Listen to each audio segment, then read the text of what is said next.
Hi, my name is Tiffany Cameron, Reggae Girl's top striker, and you are watching Ryan LFC YouTube channel. Don't forget to like, share, and subscribe. What's up, guys? Welcome back to the channel, guys. Your boy Ryan LFC back again, guys. Another top shelf video for you guys today. As you guys can see in the title and the thumbnail, we're going to have a special one joining the platform. Not the first time. Always a pleasure speaking to Sir Miguel Coley. We have to put the sir on the respect, Great thing down in Jamaica.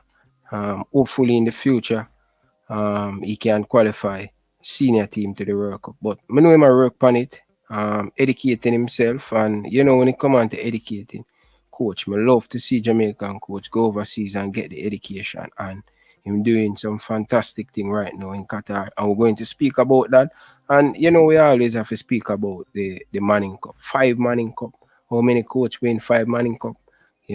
I wonder how many Bertis have. I think Bertis have 5 still, but good evening, people. Good evening to everybody down in the comment section. I hope you guys enjoying the weekend. If you're watching back on the replay, share your favorite moment with Miguel Coley, coach in Jamaica College, or Norman Manley, or Barbican, because he has been doing great things now. But he young people, he's young, and a coach that captivate my mind when him speak. But without further ado, people, I am going to bring on Sir Miguel Coley. Good evening, sir. Welcome, man, to the show, man.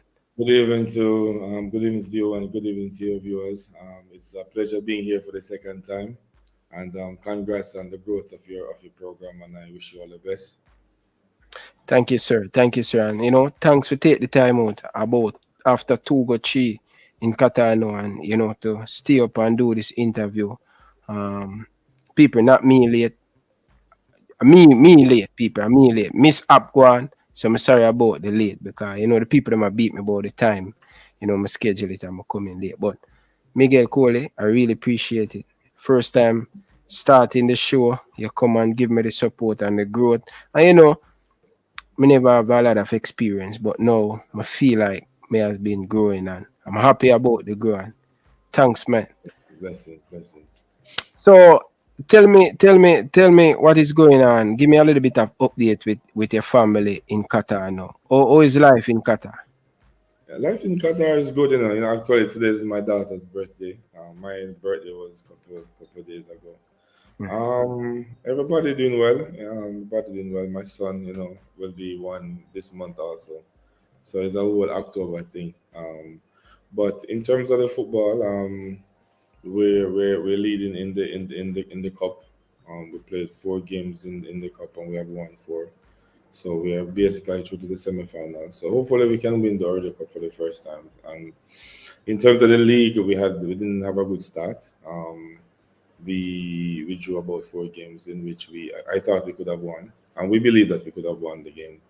But I think now the team has matured and have definitely seen them, understanding the game model much more and being more comfortable and trusting each other much more. And I think for the second run of the season, we'll be doing fantastic.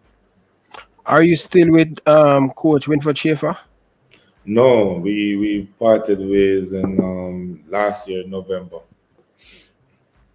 Yeah, I haven't seen that one coming. I thought it's still around Winford Schaefer. But the relationship with No, we have a father and son relationship. We have a fantastic relationship, to be honest with you. But I when we were in Alcor and Coach Schaefer was fired, and as a result of that, once the head coach go, most time the assistant goes also. But about 4 days after that, a club called me and said if I wanted to be the assistant coach for them. I met with Coach Chef and asked him if it would be okay with him, and he said I should go ahead because so he gave me his blessing, and so as a result of that. But we keep in touch, we keep talking. We have spoken. What he called me on my birthday, so I said we still have a good relationship, and that won't change. yeah, great to know you and him have a father. Um, Give you a very good opportunity, especially in that market, to for you can continue doing great job and stuff. But before we get into what is going on in Qatar, and stuff. I know your assistant doing well, but I want to bring you back a little bit to touch when you just start out at Norman Manley, right?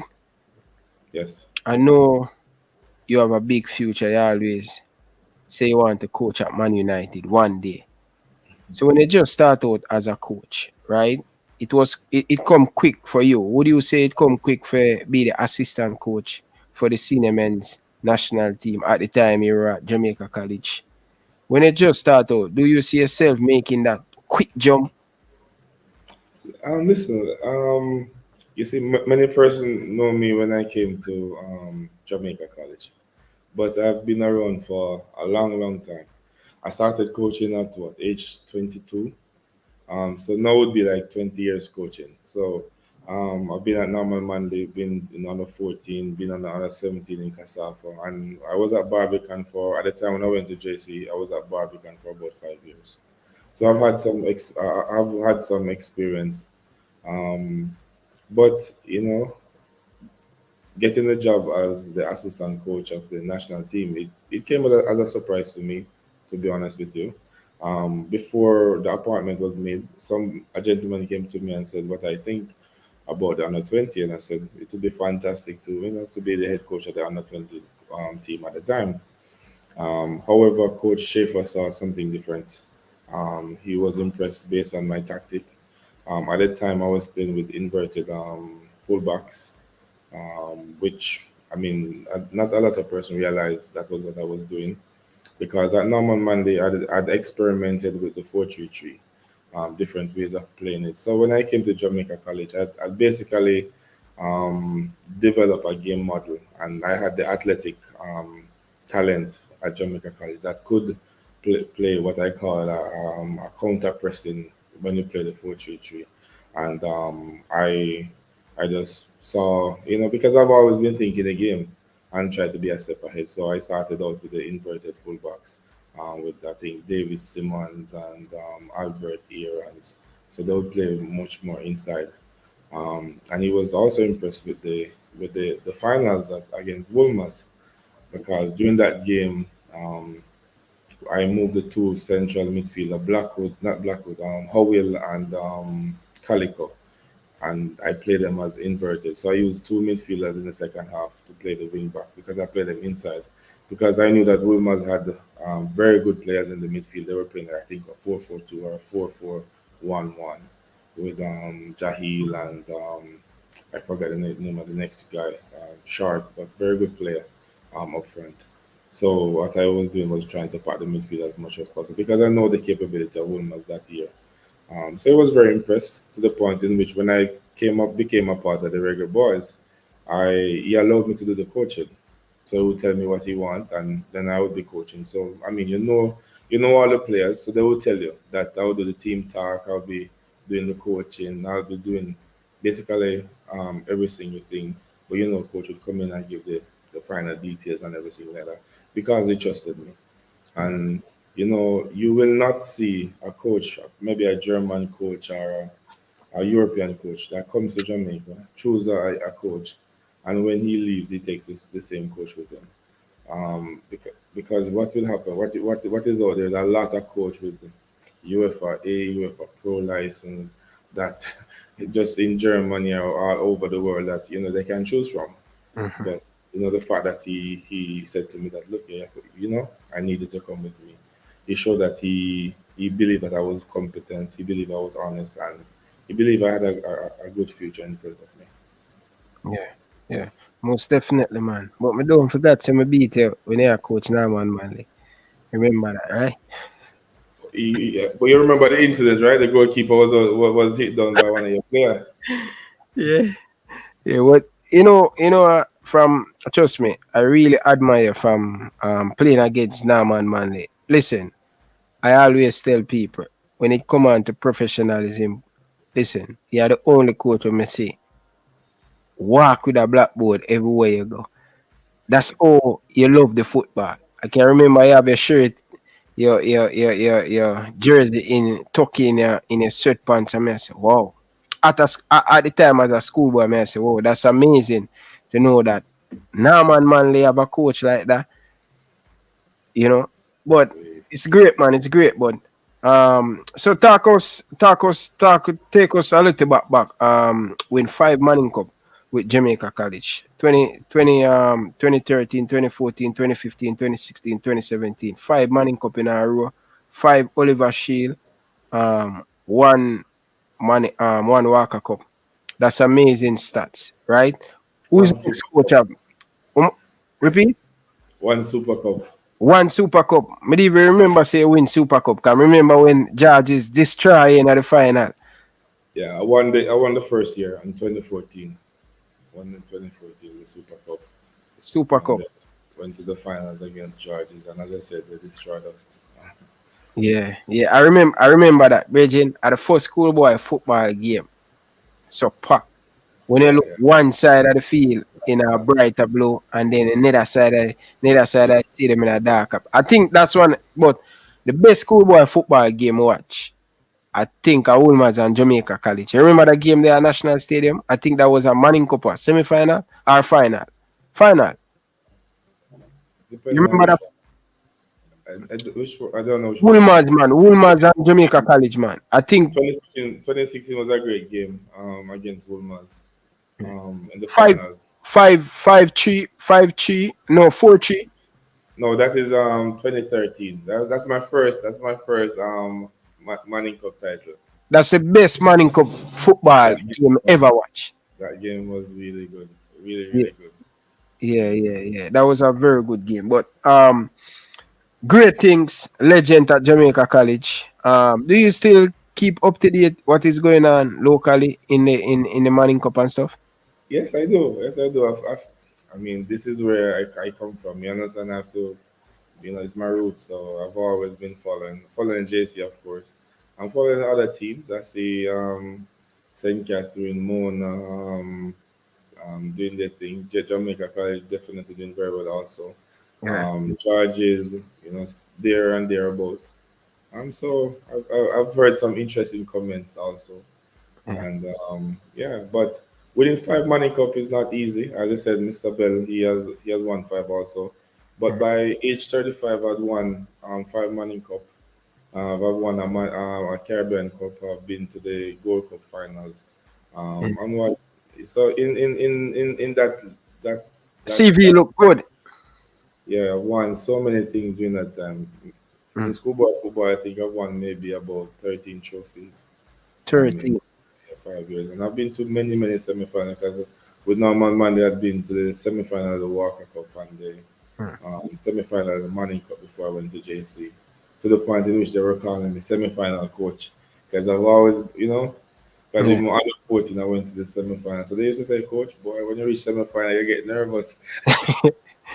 Yeah. And, Yes. and, Yeah, and go I ahead. couldn't. No, I couldn't see it. I mean, I remember like Pasta and Chedi. There's those guys. Chedi Bama. Yeah, I remember Chedi Bama. Coach, when you reach semi-final, you're nervous. But and then as because I'm a person who's always introspecting, I always want to be better, and I mean I really look into what they were saying and try to look be a little freer during the semi-final games. But um, that's been a great experience, a great joy, and I've met so many wonderful people along the way. Most definitely. So, what led you to go in coaching so young at the age of 22? What happened? You wasn't good at football, or what happened make you You go in know, coach or something that you love? let me tell you something. Football was has always been my life. So I've Mm. been playing football from at a high level from I was like 13.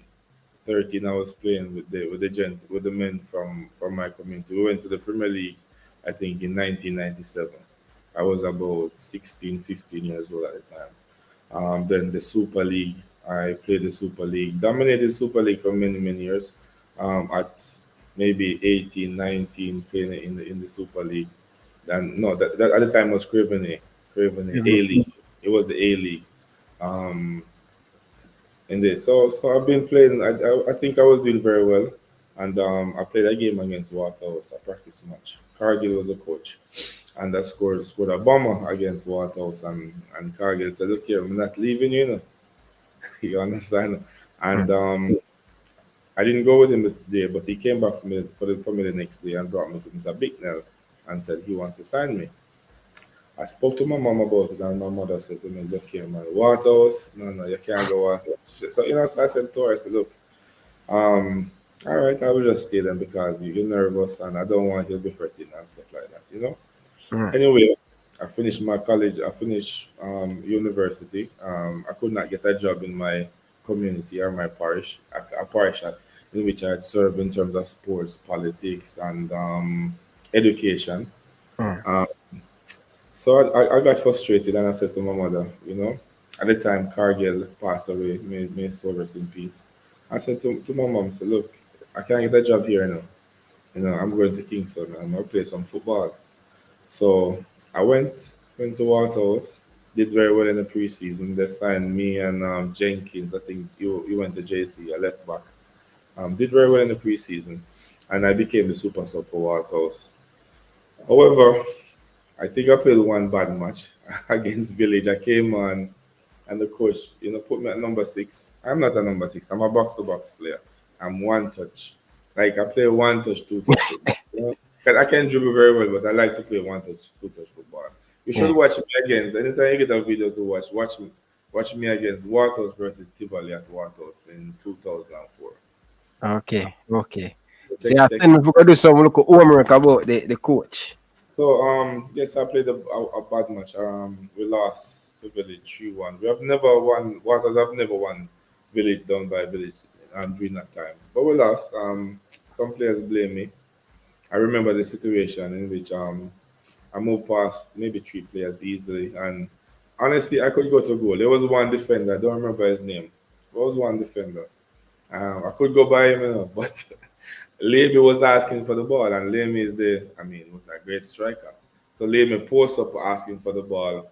I could just lean and go to the goal and fire the ball on the goal because I was momentum was there. So I tried to play him. The guy intercepted the ball and make one long pass to the half line. And then I remember what's his name? Hmm. It was not Dawkins, not Scarlett. It was left foot player, Crawford. Crawford collected the ball at the half line and crossed the ball, and I called his name a while ago. The striker, number 9 at the time, was national player. He hit the ball in the back of the net. The coach saying, "Okay, of course I lost the ball, but I'm saying to you, look here, defender's too deep. You understand? There's no way I lost the ball on top of the 18. One pass to the half line, and the guy screwed the ball, and hit the ball in the 6-yard box. There's no way. It's 1, 2 passes. So I'm saying to you, look, the defender's too deep. I cannot be up here. Of course, I lost the ball. So I remember playing. After that, I didn't get a game. I wasn't playing. The next game I played against not Cavaliers.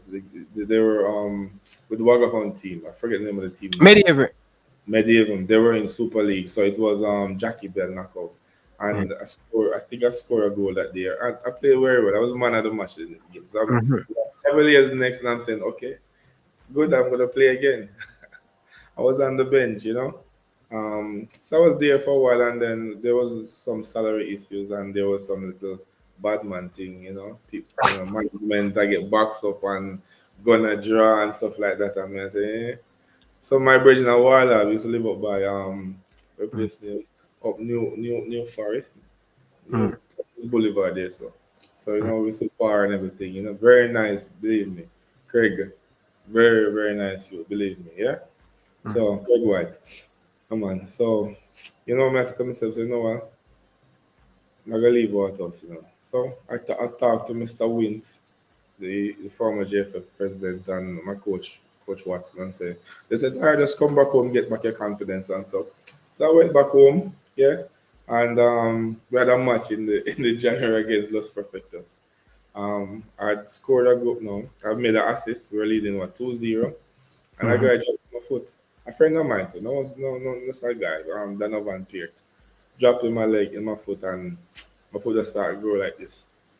Wow. And I was saying to myself, yo,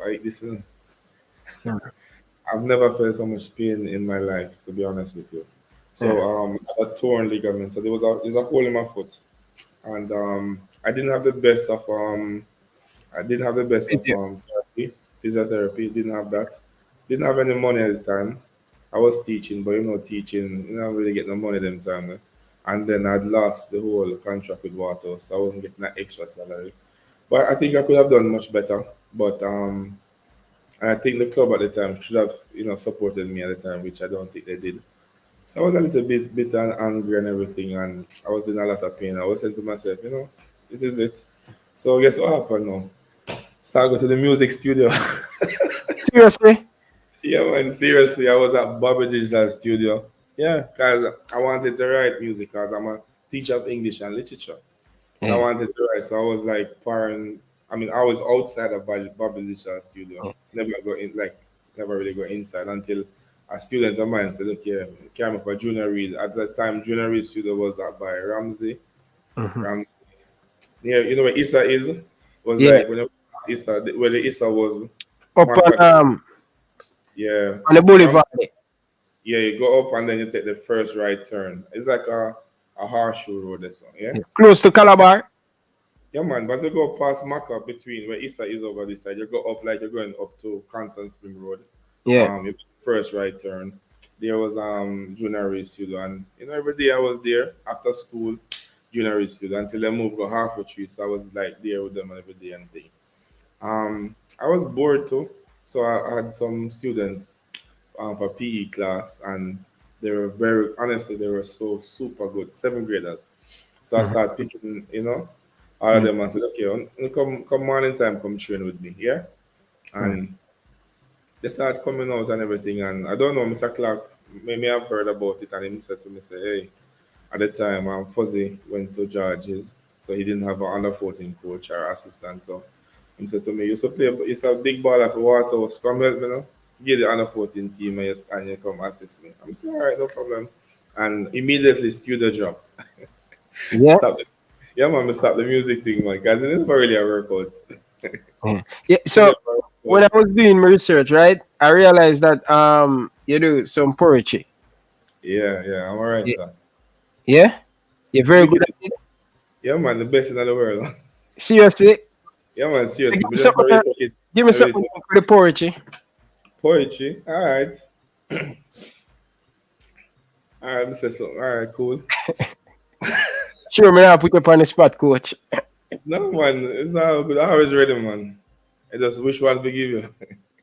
Yeah. All right, so this one called Matchy Stick. Yeah, just get a little part. I call her Matchy Stick. I call her Matchy Stick because she light me up. The way she tear up sheet, bite me up, bite me up, bite me up. I'll make love till the sun turn up and come up high.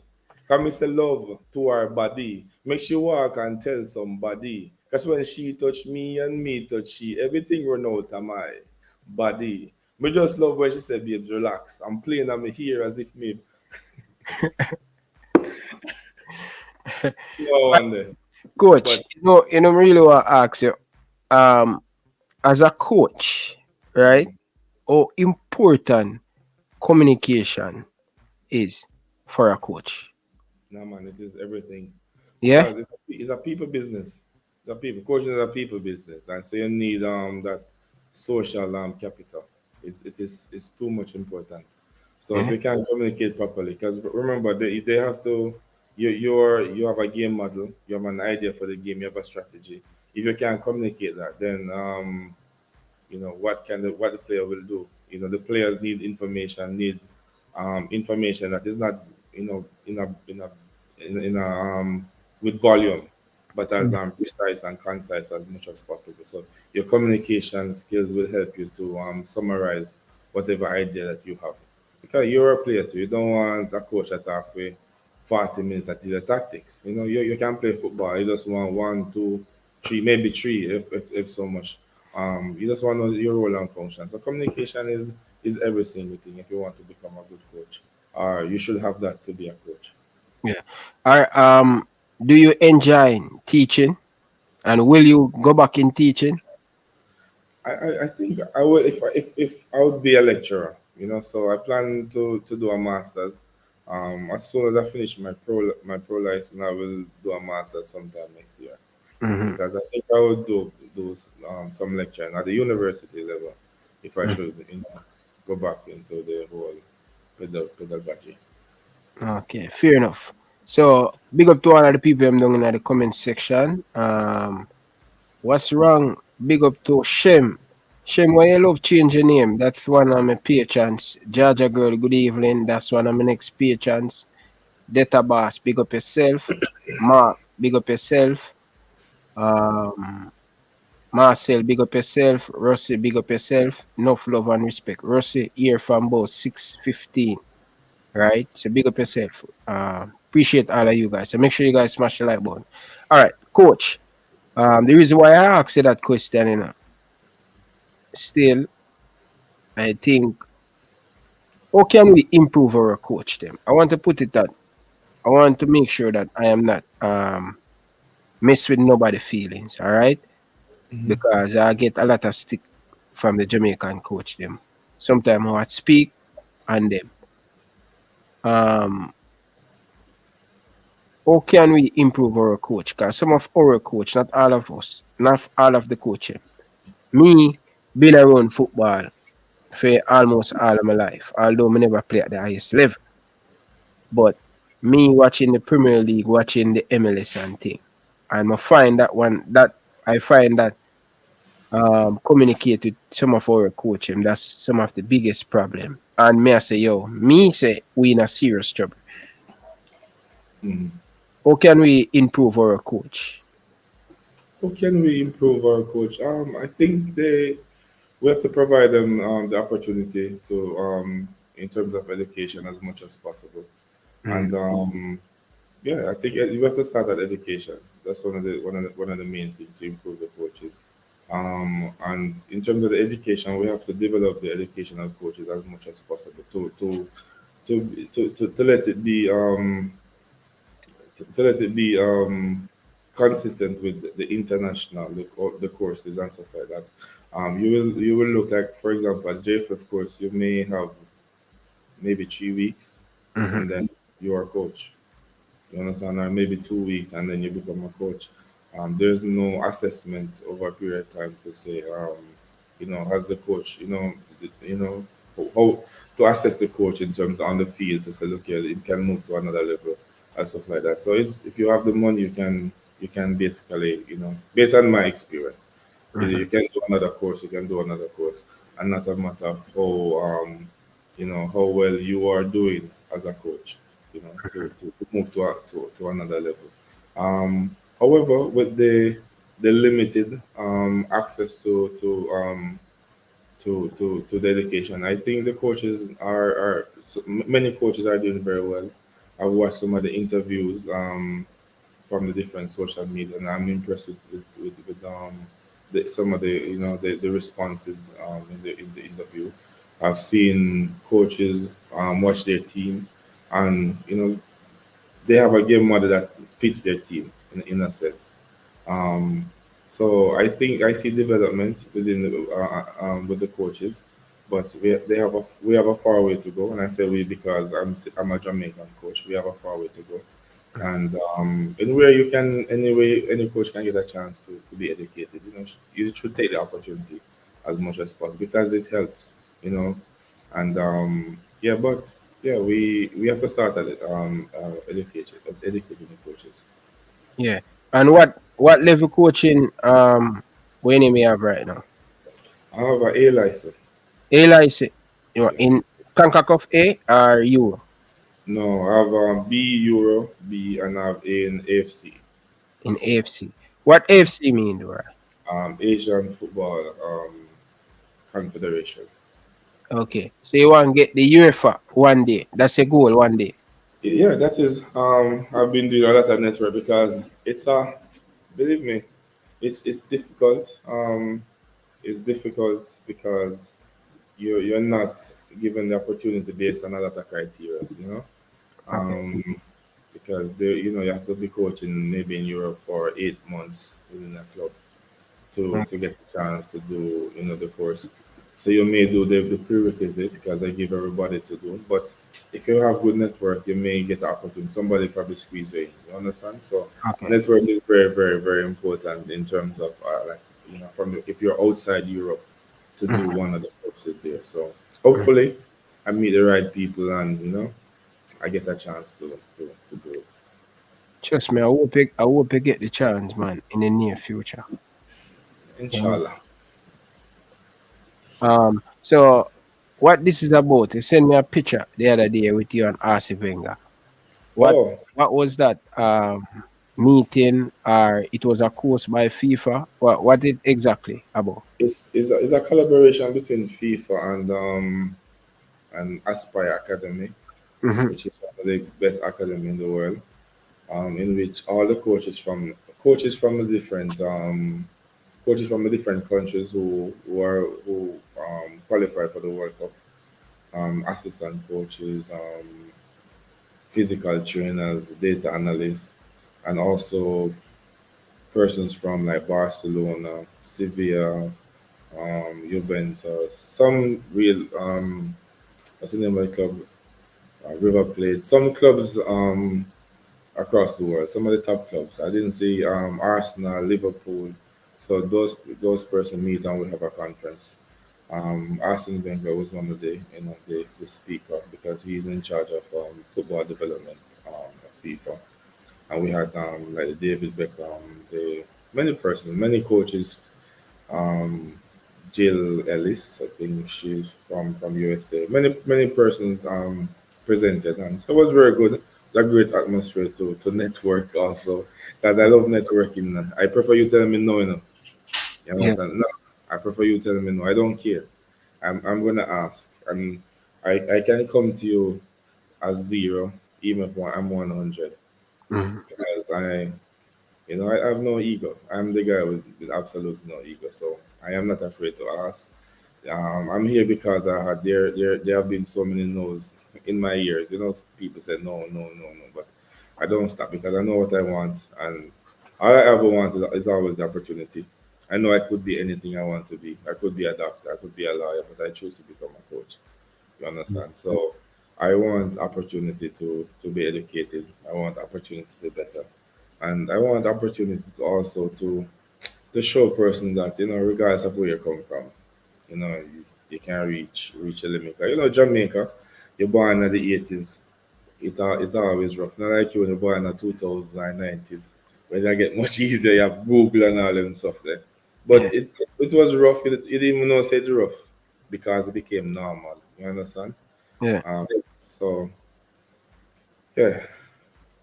Okay, that's good. That's good. So my next question is to you, sir. Do you think you're ready to be a head coach, or you still have more work to do? What you feel about that?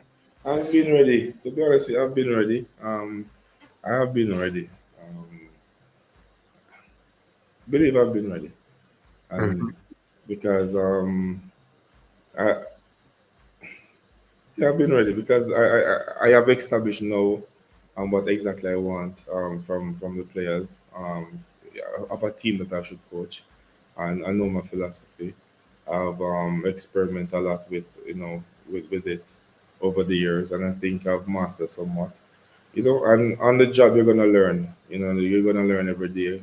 Pep is still learning, Klopp is still learning, and sometimes when you have this youthful exuberance and the knowledge that you have, and also because I can talk to you and make you run through a wall, we can make you fly, You understand? When I start talking to you, you Yeah. understand?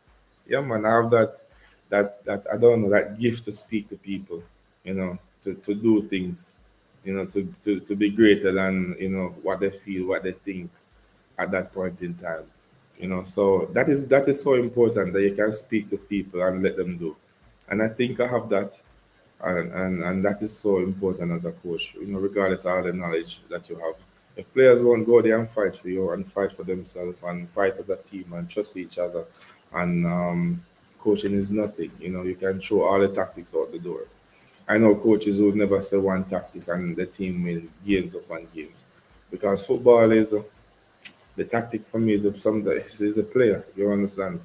Because I remember probably I said to the player, don't shoot, and him shoot and him score. Hey, don't take the corner, and him take the corner and you take the ball on the goal. World Cup '98. having a discussion with what's his name? Yori Jokayev. Mm-hmm. Normally Zidane would take Zidane's from the right side. Um, what's his name? I forget the name. He was in Chelsea. Who take the corner? Zidane score against Brazil, first goal, right? Mm-hmm. The second corner is from the left side. Zidane is always the person who take that corner. Good. In the moment, Joker said, "Look, I'll take it. You score a while ago. Let me take the corner. And take the corner. Zidane score the second goal." So the players are so important that if you can't empower them, if you can't make them feel as if it's a boy, they can do all things, then it makes absolutely no sense because they have to take responsibility. And as a coach, if you can't do that, it makes no sense. And that's why many persons will take a big superstar to coach a team, and it doesn't. And what that big player does is that he surround himself with good assistant coaches, good physical trainer and stuff like that, because they will believe if Rooney comes and look, you bend the ball like this, Rooney score 100 goals or more. You understand? You believe. You understand?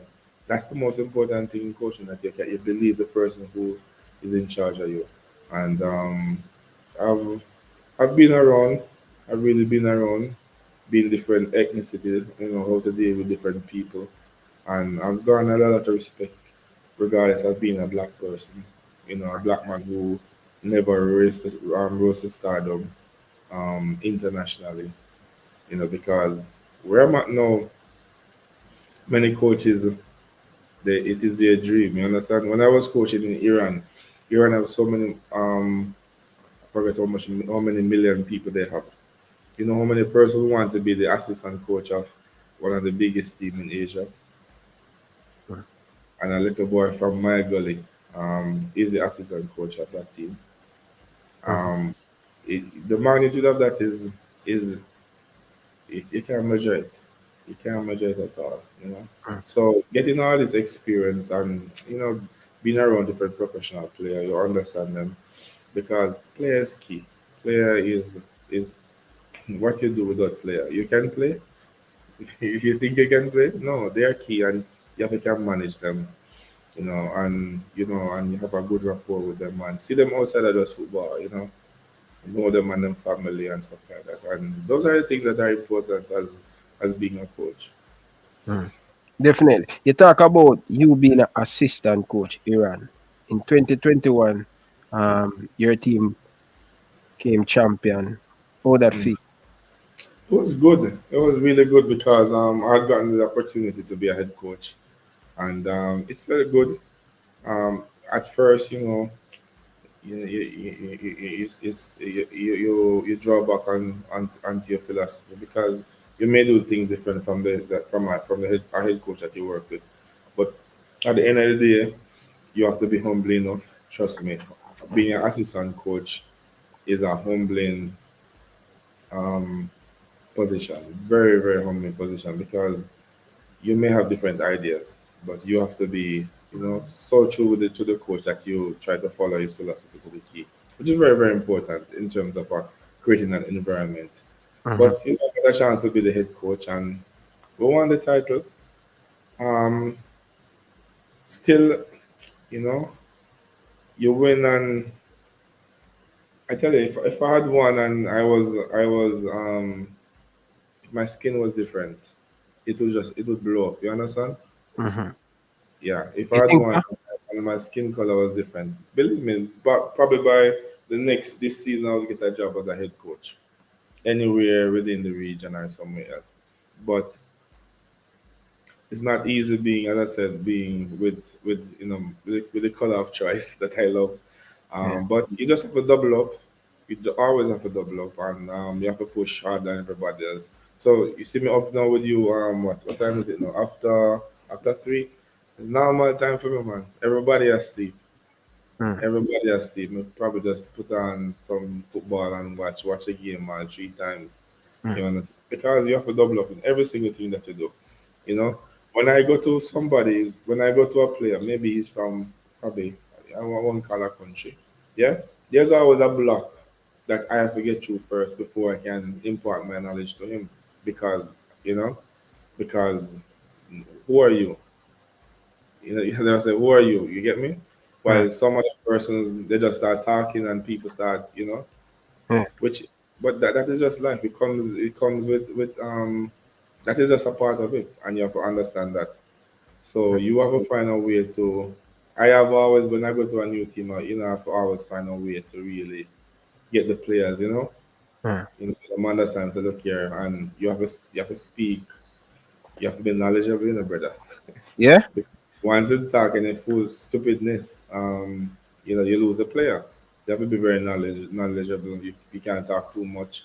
You understand, and you have to be careful how you deliver information to the players as much as possible. So you learn as you go along the way. But I know that being having this color of choice, I have to double up.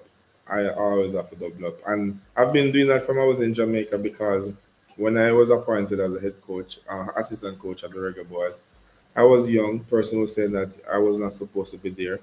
When I was the assistant coach at Norman Manley, I was like 22. People said, "Boy, why never take a man who's a play for Norman Manley, who a big baller?" You understand? When I get the Barbican job, it's the same thing. When I get the JC job, I remember getting the JC job, and some person don't even talk to me.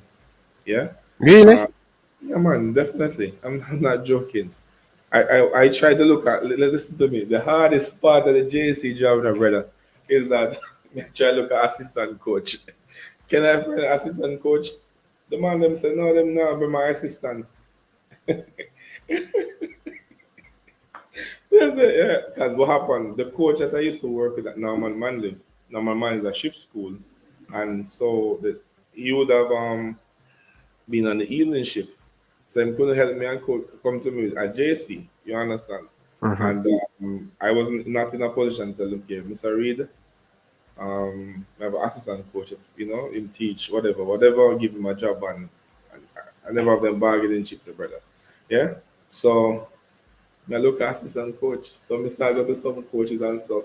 And one of us said, no, brother, me to be your assistant. I Really? go, you to be my assistant. I took it. Yeah. And I mean, I had no hard feelings against anybody who refused to be my assistant. Not at all, because as I said, they didn't know me much. I was very young too. You know, I was very very young. Yeah, but Still young coach. Make it sound like no, but may I tell you a story. It's coach. like, Say me, you're bringing me back to some memories, coach. I know when you start out, you're very, very young, coach. And it seems like every time you get a job, like a lot of people are say, you know, support, you know, deserve it. yeah, yeah, But me know you always a work hard. The first time I do the interview with you, you say how many times you leave in Jamaica College so late, sometime 1 o'clock, 2 o'clock. And if you know that you're there a different side of the world in Qatar, right? And you still I got your bed late. That's all you want to improve yourself. yeah, man. Because listen, as I said, my philosophy is that based on my upbringing, I realize that I have to double up. Not everything we do. I have to double up. You're the youngest. You're black. You're this. You have to double up. You understand? Mm-hmm. I remember in my Jamaica, I look at some interviews that I do, and I said my face swell up because we don't even sleep the night. Yeah, we don't Mm-hmm. even sleep the night. I do an interview and I say, right, like I never sleep, but people don't know that. Sometimes you even during the process too, sometimes you forget yourself. You honestly forget yourself because all you're looking at, all you're seeing is next 5 years, you want to be here, and if you don't, the present. Sometimes the present is not so much important. Yesterday not important at all. It's just tomorrow, tomorrow, tomorrow, tomorrow. And you just at work, and you just at work. The players can tell that when I get a tape and I watch the tape, it's like I can sometimes predict what the next team are gonna do. And like some players like them are males, but because I watch them, I watch the DNA of the team over and over. And it doesn't mean it have to be a good team. It doesn't mean it have to be a good team. I go watch it over and over and over. Because as I said to you, you have to double up. Jamaica College was a whole lot of pressure. It's not in front of your face, but based on the um you know where the school heading to. Is a school of champions. you know that as I said, the stakeholders, there many times in the organization, they will guide in terms of what how you should play in a sense, or what you should achieve, and you have to be mindful of that. So you will hear persons say sometimes, and a lot of coaches they comment and say, "Boy, we just want to win, and brother, you need to win." Because I coach under 7, I coach under 19 boys. I don't coach under 12. 12 under 12, you play, you probably you are trained to, you train to learn, train to compete. You know, understand that under 16. But when you come to the money cup side, it's trained to win. You're 17, you're 18, you're 19, and you go through the football stage. I was a football player. How much you improve your technique when you pass 15 or 14? No.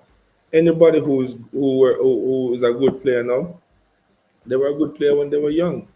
You understand? The Leon Bailey, Chippy said, "Boy, this boy good from you hear about him." Tell me one big player now, he's when he's 17, him start, you learn him with control and whatever. No, you don't learn this at 15, brother. Believe me, it's basically it's over. What you gonna learn? A man to control football and all them stuff. Then, so you have to understand the developmental stage, not only of the brain, but of also of the physical, the technical. When you teach technical things to players, which avenue and at one stage what you do, because when you come to a Jamaica college program, having the talent that we have at the time, and also with the players who are coming in. You have to make the team win. You have to do as much as possible. To make the team win as much as possible. And a lot of coaches who have never won or who have never developed, they have the most to say or criticize the whole Manning Cup program. And there's nothing being done to say okay, the Manning Cup is not developing the players enough. Let us have a competition that's playing from September to maybe say April, where the players play 79 games per year. Then so persons are talking, but from a policy standpoint, there's nothing being put in place to say, all right, this is a program that we will put in place to substitute the Manning Cup.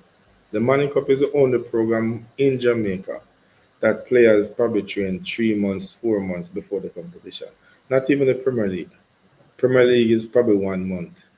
You understand? Because when the Premier League, anywhere in the world, a Premier League, when I have pre-season is 1 month or 1 month and a half, and I have competition. You understand? But Manning Cup, they train from, some team are training from March, some April, some from May, some will start from June, and the competition is in September. So they have been doing a lot of training.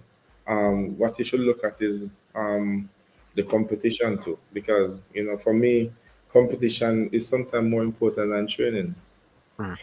You understand? Because look down at where you come from, down at jungle. Rima.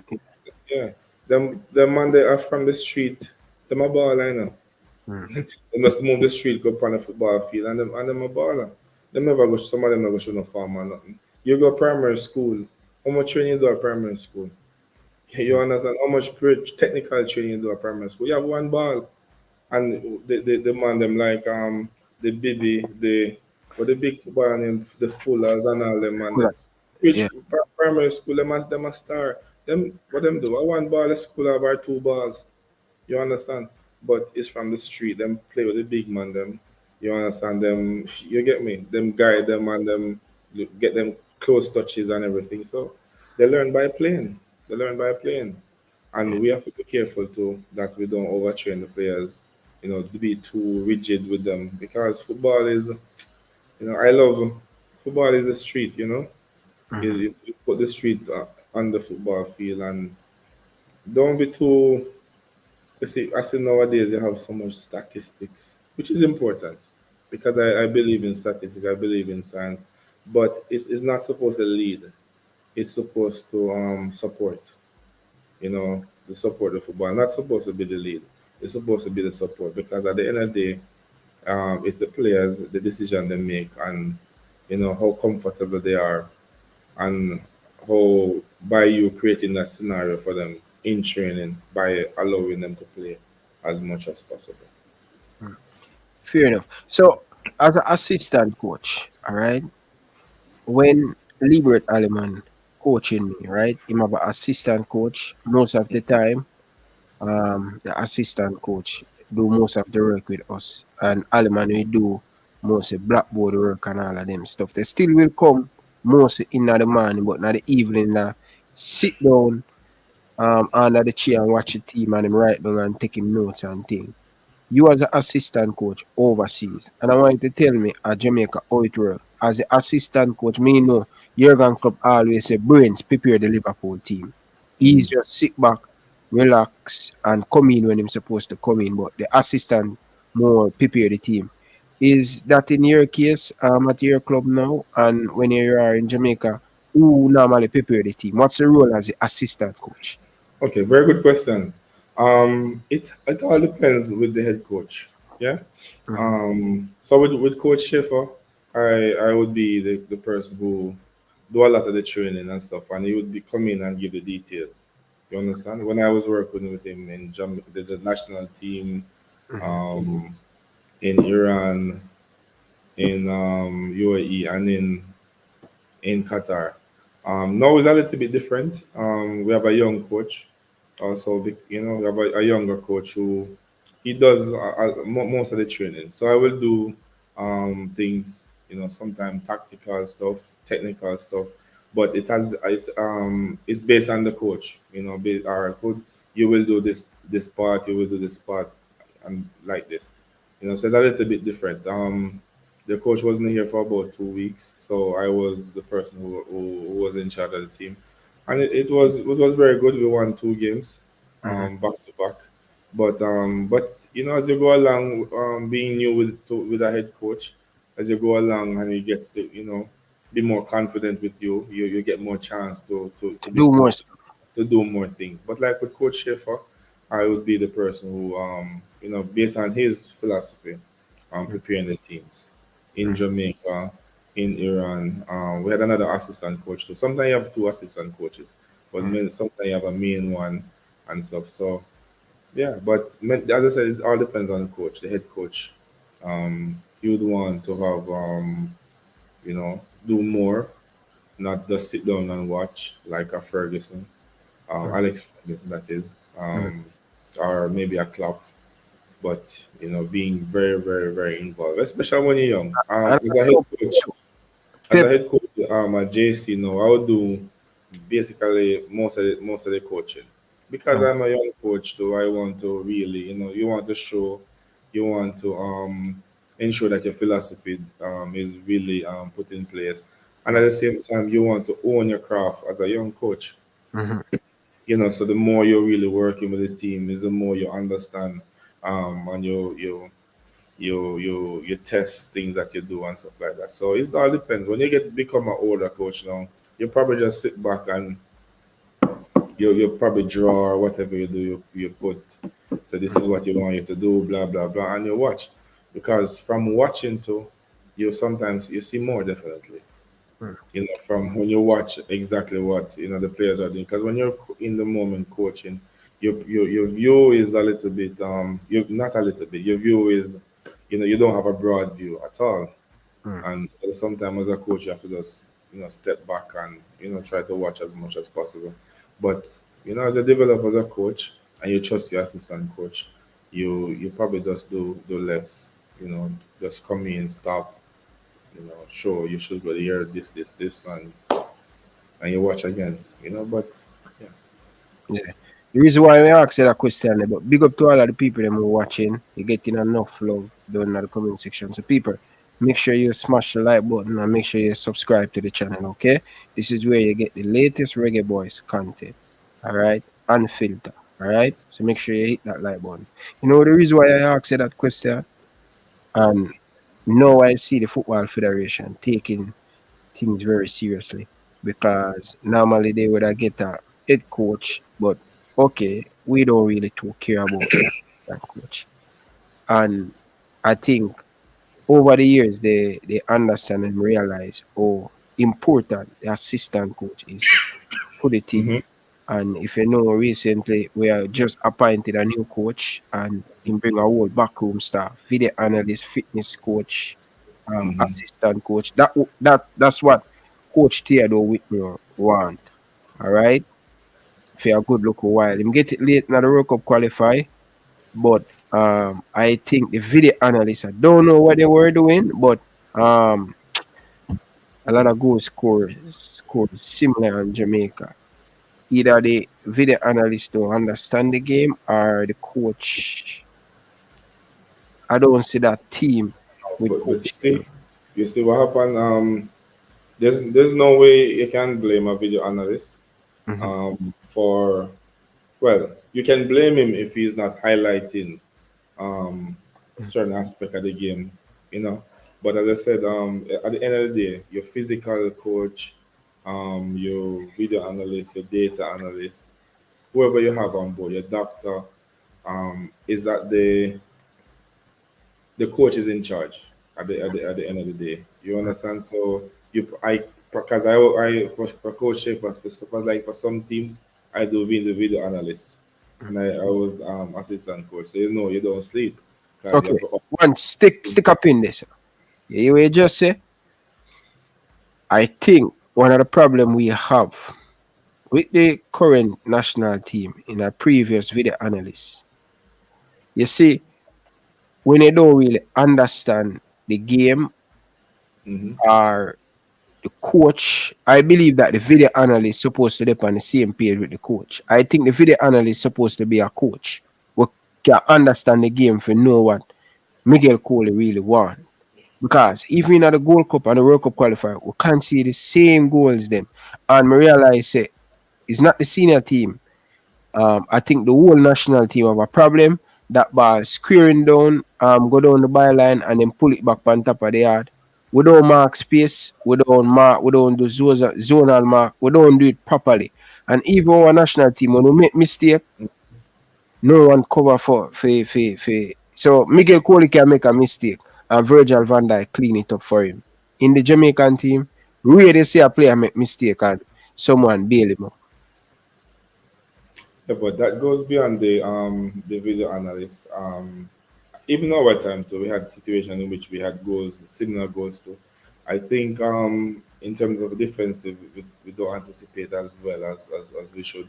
Mhm, Um, and you see, when a player comes in a national program, you know, sometimes a player comes, one player, he just play a game, he play 90 minutes. He's coming from England, one day probably coming from Sweden. Their training patterns are always different based on, you know, how they're coming in, you yeah. know. So you have 3 days, you probably just have 1 day training because if you train, you're probably damaging the player more than anything else. So the Mhm, video analysis is very, very important. mhm, To sometimes you just have to show them videos, you mhm, know, but to to develop a player like in a day for a technical, you don't really have that time at the national program, at the national stage at that level. You don't really have that much time. So mhm, when you have like a Gold Cup tournament and those tournaments, you have to really, you know, use those that experience with them to really develop what exactly you want from all the players because now you'd have them for a particular time. mhm, But developing our players from a younger age is it's you know it's all start with it from there, you know. So when mhm, they reach at the national, it's not so difficult for them to withdraw properly, to have a good anticipation, you know, and to intercept, you know, which are some of the key aspects in terms of defensive, you know, mhm. functions. Fair enough, fair enough, fair enough, fair enough. And another thing too, when I analyze a team, I think the person who the left back or the right back for close on the pass, don't close it down as quick as possible. You Mm. understand? You just go there and stand up. If you go there and stand up, the baller, the player, the striker are going to get Mm. amount of time to pick out way more on the pass Yeah, to yeah, you have to close. You have to really close down. You have yeah. to close down. And then term they use, they said force the player. You know, so you have to really close on the player as quickly as possible. You have to prevent the cross. That Mhm, is always very, very important. But you know, sometimes you know you, it's just 1 second, you know. You see a player, sometimes it's 2 versus 1 on the line. I've watched many times it's 2 versus 1. One player overlapping, and he gives, because the player overlapping, he gives the player probably 1 second to put the cross. So, but at that level, you have to really deal with situations like that as a left back and as a right back, because those are some of the most vulnerable position on the. That is, I think, or for me, is Most one. goals score from That's a vulnerable position, yeah. and And I've always, in my time, I tried the left back, right back. When you play against me, you have to work, man. You have to work, because you make one mistake, and you take advantage of it. Because many times it's 1v1, especially in a counter attack, especially in a fast break. So good left back and good right back. You see, internationally, when you have a good left back and a good right back, believe me, your team goes like this, yeah. because they're very good in terms of to support the attack, and the 1v1s, they are very good also. Mm.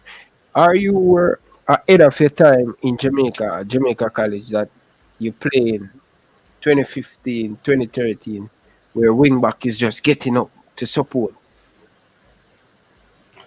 Um, no, I won't say ahead of my time. It happened before. Jamaica, you see, Jamaica coming out from in the Renaissance era, right? Yeah. They had Cheer at with the back. the 3-3-5-2. The wing backs were always like this, and then the Harbour View, they play 4-4-2 diamond. So they have always had the wing backs, have to go up, bam, bam, up and down. So it wasn't about my time that we have overlapping wing back at all. In terms of, you probably have when you have the inverted one, because like 2017, we have one wing back that overlap Malik Howell, and then we had the left back who, why am I forgetting the young man name? They call him Milan 9. Um, he played more inverted. So some goals you will see him scoring is that Norman Campbell be wide and he will be going inside and Norman Manley, while Maggie inside and Howell overlapping. So, be more inverted. I would have done that to bring that a little bit into the fore in the Jamaica football. But like overlapping, we have always had the overlapping wing backs, and based on what I have seen. Yeah. Um, Even when I was playing, I Because walked of Dirty Man and what's the yeah, name in English? yeah, But them guys, they think them are wingers, but they were wing backs. yeah, yeah. So all right. Let's move forward now. So um you are in Qatar right now. Um where you been? You been to Excuse me. where you been? You been to Iran, you been to Qatar, and where again? UAE, the Emirates. Okay. So that's three different places. What's Yeah. different in in these three different countries? And where you Um, learn the most? where I love most, Where you learn the most? where I learned the most. Where I went first, I learned the most. In Iran. In Iran. Yeah, man. Yeah. When you went to Iran, when you went to Iran, which year? I went there in 2018. You know, 28. you're coaching a team that have probably half of the World Cup players in the country, right? Yeah, Top players, believe me. We could have won the Champions League easily, but you see the Champions League in Asia, yeah. that time you play you play half of it, you go to the semi-final until about June, and Hmm. then the next part of it starts in November. So you have transfer window. So we Hmm. lost I think five of our players. So by November now we don't have the same team and the momentum, So that was one of the main causes why we didn't win the Champions League in 2018. But in Iran, you learn a lot because they have very good players, strong, powerful players who don't even tired. So even Yeah. I was telling my players, look here, I I don't accept tiredness, or just to say that to them. I got there and I realized that the man are really tired. They don't get tired. They have a saying that they say, Kastana Bashid. It means don't get tired. Mm. No, 90 minutes, 90 minutes a short time, man. They don't stop. They don't stop running. You don't hear a man say, boy, coach, me tired. No. I'm matter of fact, not at the professional level. You don't hear that. You don't see that. You Yeah. know, so I think there I learn a lot. You learn a little bit of the language too. You learn the culture. And yeah, it was great because Was it hard to get your type of food? my type of food, oh, Iranian food nice, you know. Yeah.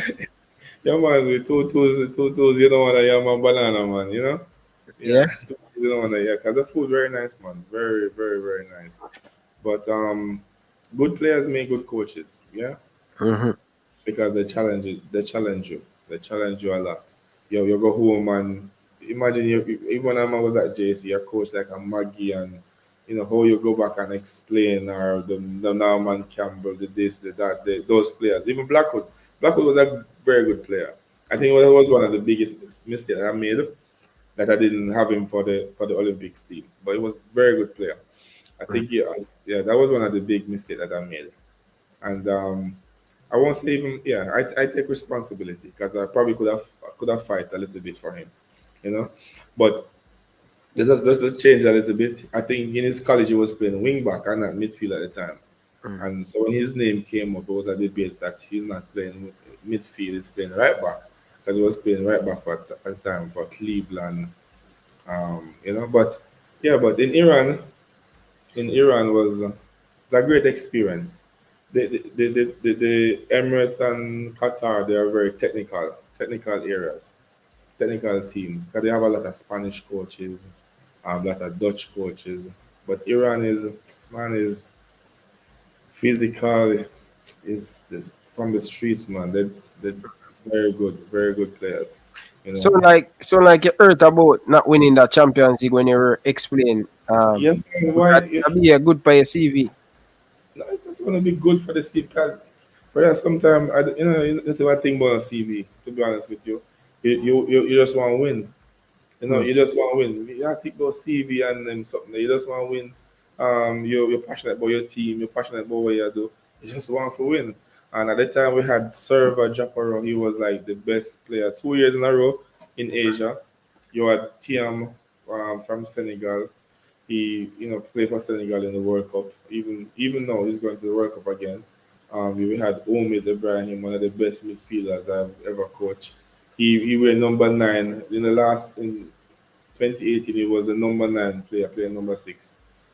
He had a number 9, but he played. You have Ruz Bechesmi, you have Pejman. You had so many good players, and we lost them because it was more. I don't even know. I don't even know. The club management. Ah, boy, football. Football. Football not easy. Football not easy, man. Believe me, Mm. because sometimes the coaches will go in one way and the management go in the next way, and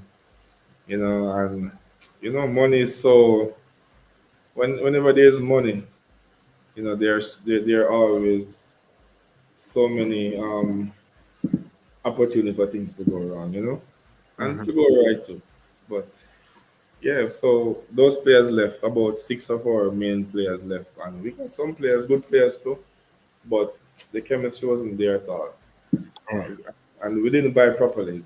We didn't buy. We didn't. Not that the coaches bought the players, but I remember we have a team, and during that time we have about 3 right back, very good, and 3 left back.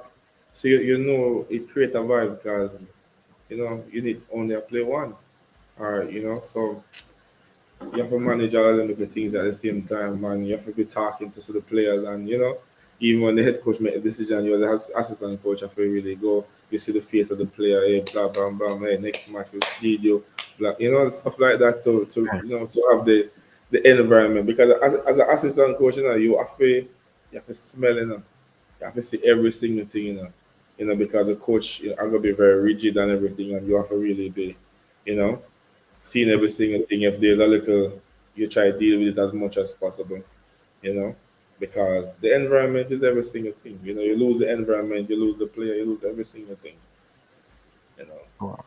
They say, coach, you have to smell. Yeah, man, you have to smell, man. You know, that's the thing about football. Football is, you know, you, when you're a player, you know the smell of the grass. You know, Mm. you know the yeah, that you have to have that feeling. You know that look of feeling. You know when you play the football. You Yeah. know the ball bounce. You know the ball that come so. You know you see the ball bounce on a particular grass. You know the ball that come lower. You know you just you know think. People say you must think as player. There's a lot of muscle memory and feeling and all them stuff there. And that's why sometimes a player, you have two players to choose, and you choose you have two players to choose from. You only need one.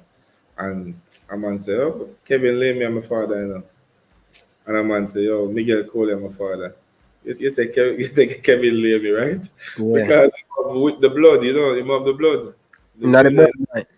Yeah, man. You know, so that's football. Football is a gift. It's like singing, man. You get me? It's like you know Bob Marley and whoever, and you gotta have a man who can play, sing, but him not have no power. You see, my guy football, you two can play like a football, but I don't really no bother. You know, him don't have he won't get injured and come back. You get me? He won't make that sacrifices. You understand? Because Mm. football is much more than talent. You know, I have a hope of talent in Jamaica, but you know, but the footballer is you watch them, you see them get injured, them come back. You watch them as a coach, you see some little adversity and you see them a fight and all and so they say, oh, that boy is a professional. Why things a lot of man who you say, oh, he was a big football star and don't go professional. His attitude. His attitude is a mindset. Because not everybody want to get up 6 o'clock in the morning in a snow and a dew water and go train, or in a hot sun and go train. Not everybody want to do that. Not Mm. everybody can do that either. And that's the difference between a player becoming professional and the mindset. It's everything. See, but you see them from them young, you know who will or who have a chance to be a, um, a good professional player. And you push them to. Sometimes you give them tough love. Mm. Tough love. In 2017, I have this player, Sacklin Ward. Very, in terms of him technical ability and him awareness, man. I rate him. Good player. But I don't think mentally him did. Sometimes you try to show him tough love. You touch him. You probably hug him and hey, come on, or, Mhm. But you can't make a player. You can't go on a computer and say, hey, put this in and put this ingredient or whatever. A player is a person. So, but you know who can become professional? Not our, and even of a player, him can get technically better. But if him change his mindset, look, him can become something great or someone great. You know. Mm. Wow. So your time now in Qatar, you're learning a lot of things. So I'm glad to see you learn, Bridging, man. You learn every day. You learn every day. Mm. And you learn from just some simple thing. Cause football, football is. I remember Coach Schiffer said to me that football, the ball go down, the ball come up. Yeah, the ball drop on your toe, it go this one. The ball drop on one like edge, it go this one.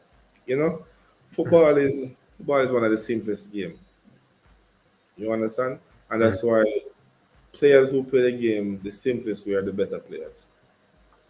When you're too complicated, because when you play football already and the moment when you have to do too much is when you're not so confident and you're not so sure about what move you have to make, so you'll find yourself them so wild up yourself and all them things there. But I love the players who can do things simple.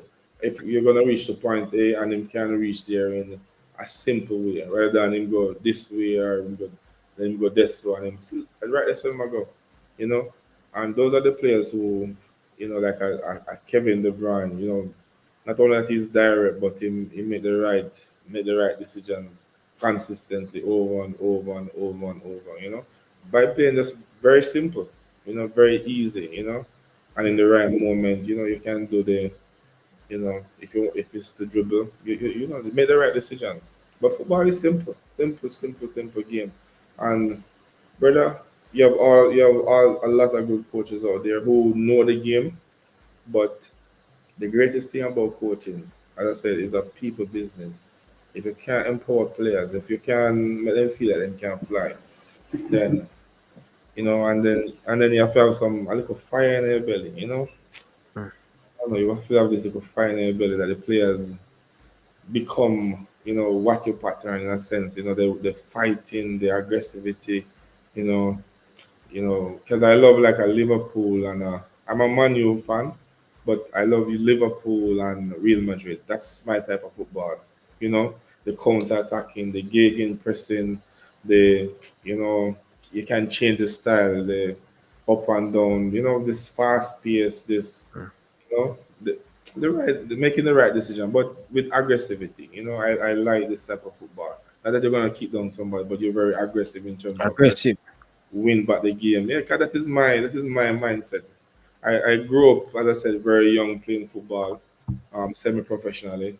I used to winning the league a lot, Manchester, going to the Premier League, doing well in A League. So, you grow with big men, you play amongst them, tear for sure, them kick you, them do all type of stuff. So, it's in my blood, that Mm.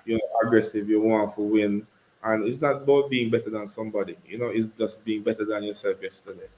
That is how I see things. So, coach, when the chip is down, right? Result not getting your way and your head coach your way. Well, where you because you guys are always motivating player. What do you do to motivate yourself? Or when you're down, who lift it up? What may I tell you? I tell you, you're becoming a great journalist. Yeah, that's a very good question. Who take care of the coach? Family is very, very important. Um, you go home, you lose a game, you go home and your daughter, your son run to you, and then you remember, say, look here, hey, you have to fight again because this is the reason. Mm. This is why you do all of this. You understand? And just to extend your question, it's very important that the coach take care of himself too. Very, very important because studies have shown that when the coach losing is when you really abandon yourself the most. Sometimes I know that, like, you're going gym all the time and you start lose. You won't see the coach at the gym. Believe me, just watch. I lose, you not see him at the gym, you not see my workout as normal, you not kick ball as you go within into yourself. You become a little bit antisocial. But it's very important the coach not only with just family alone that they take care of you, but get a massage, try to relax, go to the gym, eat healthy. Those things are very, very important for the longevity as a coach and for the mental state of mind of the coach because you are all is a people business and is about decision making. And when you have good health, um, when you relax, and you will make better decisions. So it's a very good question, but for me, I try to hit the gym, do a little bit of swimming, um, and I'm blessed to have access to some facilities. Like you will go to the steam room or the sauna. You have a massage therapist you can call, and then you go to your workplace and you can go early and you get your massage and stuff. And you take advantage of that. You do your walking and stuff, and you try to eat properly as much as possible. So I am blessed, believe me. I am to see where I'm at now and Mm. where I want to go. I feel blessed, but not somewhat accomplished. But you know that there's it's no destination to this thing. You're on the journey. You're on the journey till you're dead. You know, I'm always say to myself, when you're finished, when you should pass away, you want to forgive every single thing, like you're the pan E. So Mm. it's a far way to go, but I feel so blessed, to be honest with you, to be even talking to you now, to even to be on your show. You understand? Coach, you know the reason why I'm asking that because I'm always sometimes I look for my coach club, you know, and I can see say yo, he might go through a whole heap of stressness and I say your result now go. Like me know when you're gone club, him have tension. It's when Liverpool score on him not have them like him Yeah. not enjoy it no more and like the other day, the man him come chi and him put him on and like the camera zoom in pan him and him like I mean I say John know me. I'm worried when me see my coach look like that, you know. You No, understand? And my always one of the things with Liebert Alleman, you never see him show how important as a coach not to show the player them like you don't like the coach.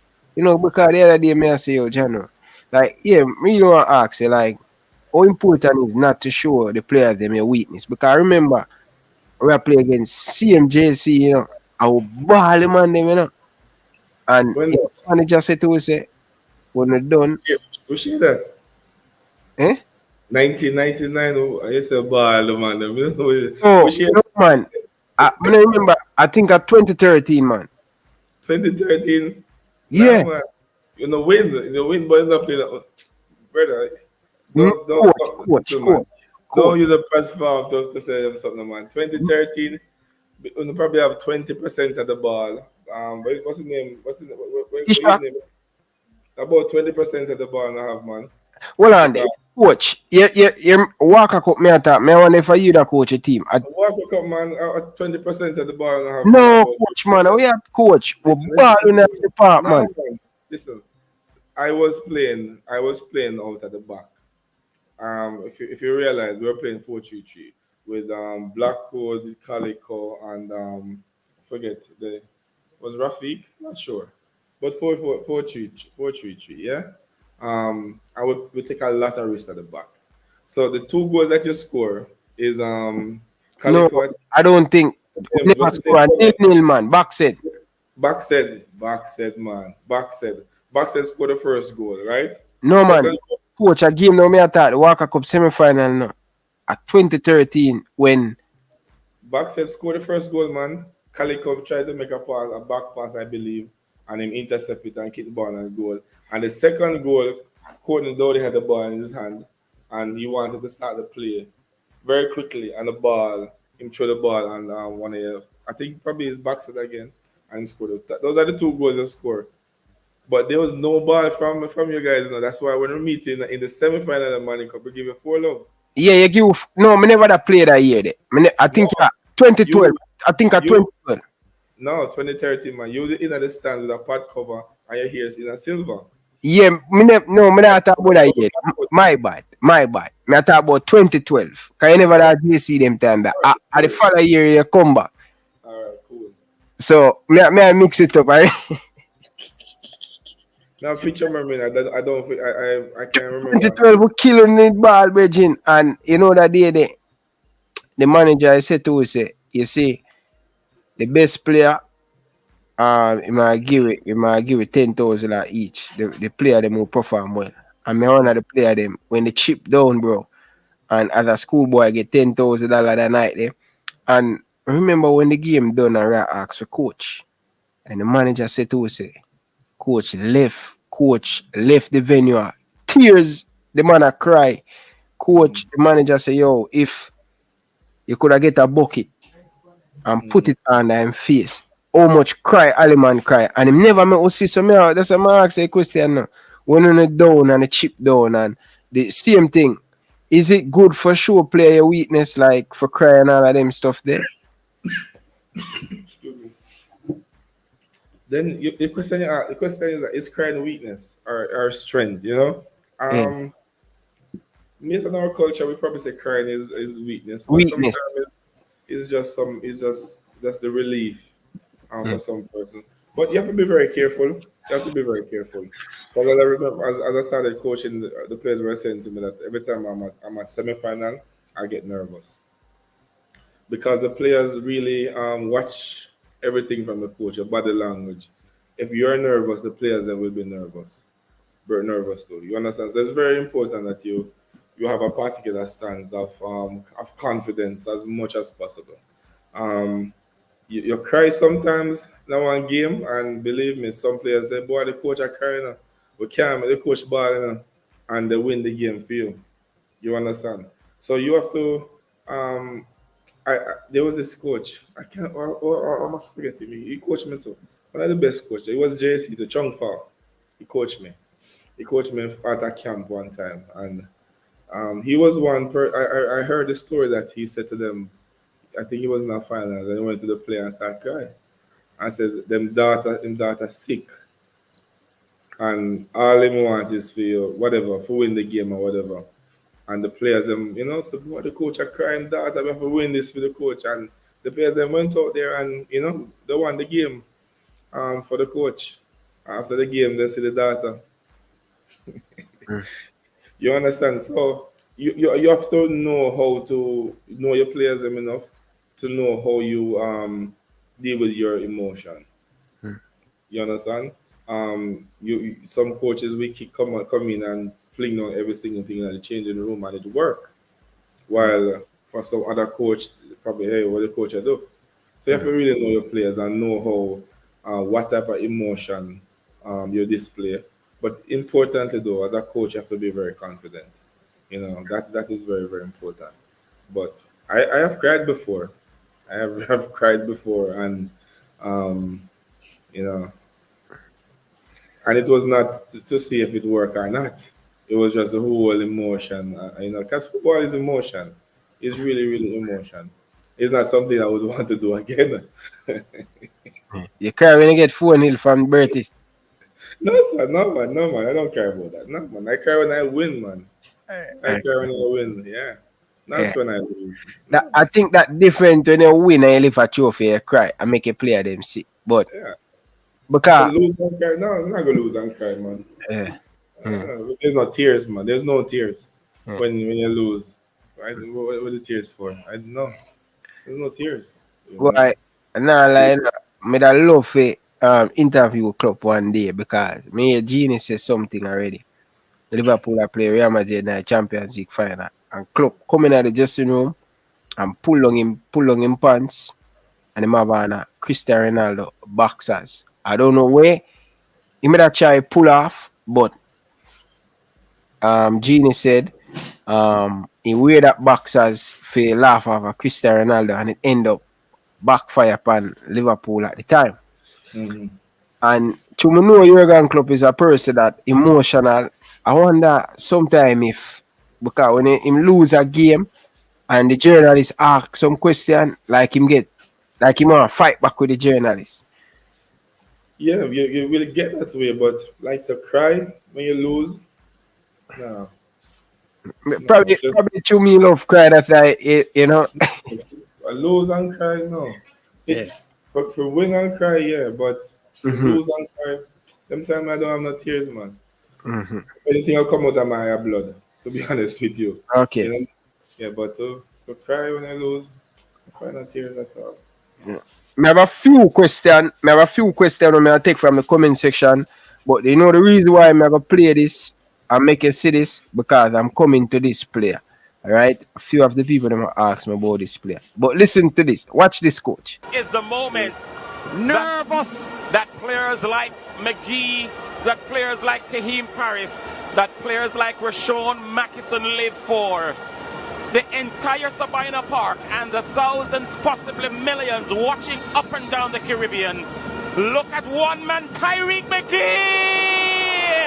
What a wonderful goal from the little number 10.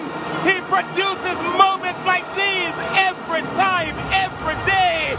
And just now, we've seen one outstanding free kick. Well, guess what? Let's pull it back. I am done. This is a drunk mic moment. And I tell you what, we're not leaving Sabina Park tonight. We're not going to leave here tonight. The Jamaica College team, they're not about to accept it. The game is over.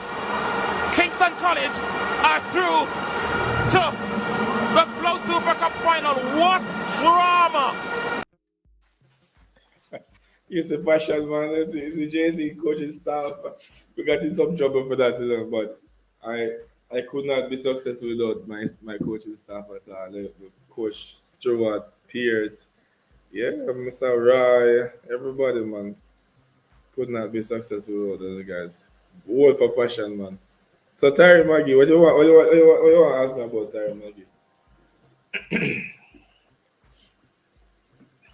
We have to give you some credit, you know, because your coach Norman Campbell play for the senior men's national team overseas now.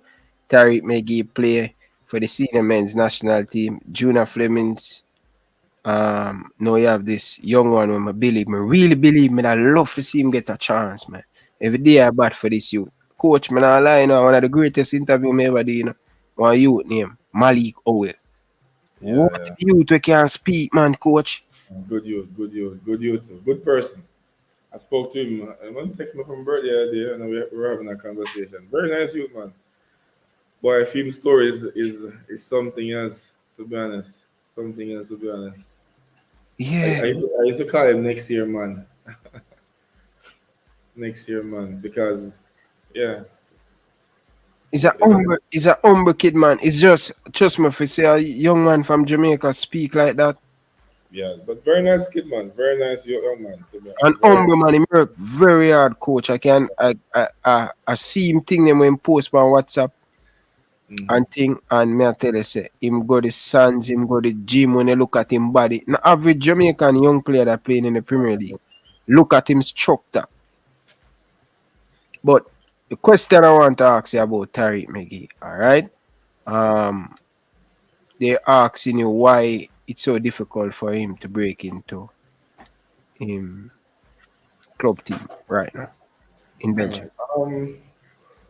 You see, club Tyreke McGee is a player who would have played for Jamaica College, who we would have the ball for most of the time, right? So you would be playing with the ball, say 60% of the ball for most games. Um, Now going to Europe and playing, based on my understanding, because I had a friend who went there, who went to his club for about 2 weeks, to see what they were doing. So there's a team that play mostly counter-attacking football. So you work a lot off the ball as much as possible. It's sometimes very difficult for the player, and it's up to him to adapt as much as possible. But sometimes you're playing with the ball. It's like you're playing for Barcelona. I remember this guy was right back from Barcelona.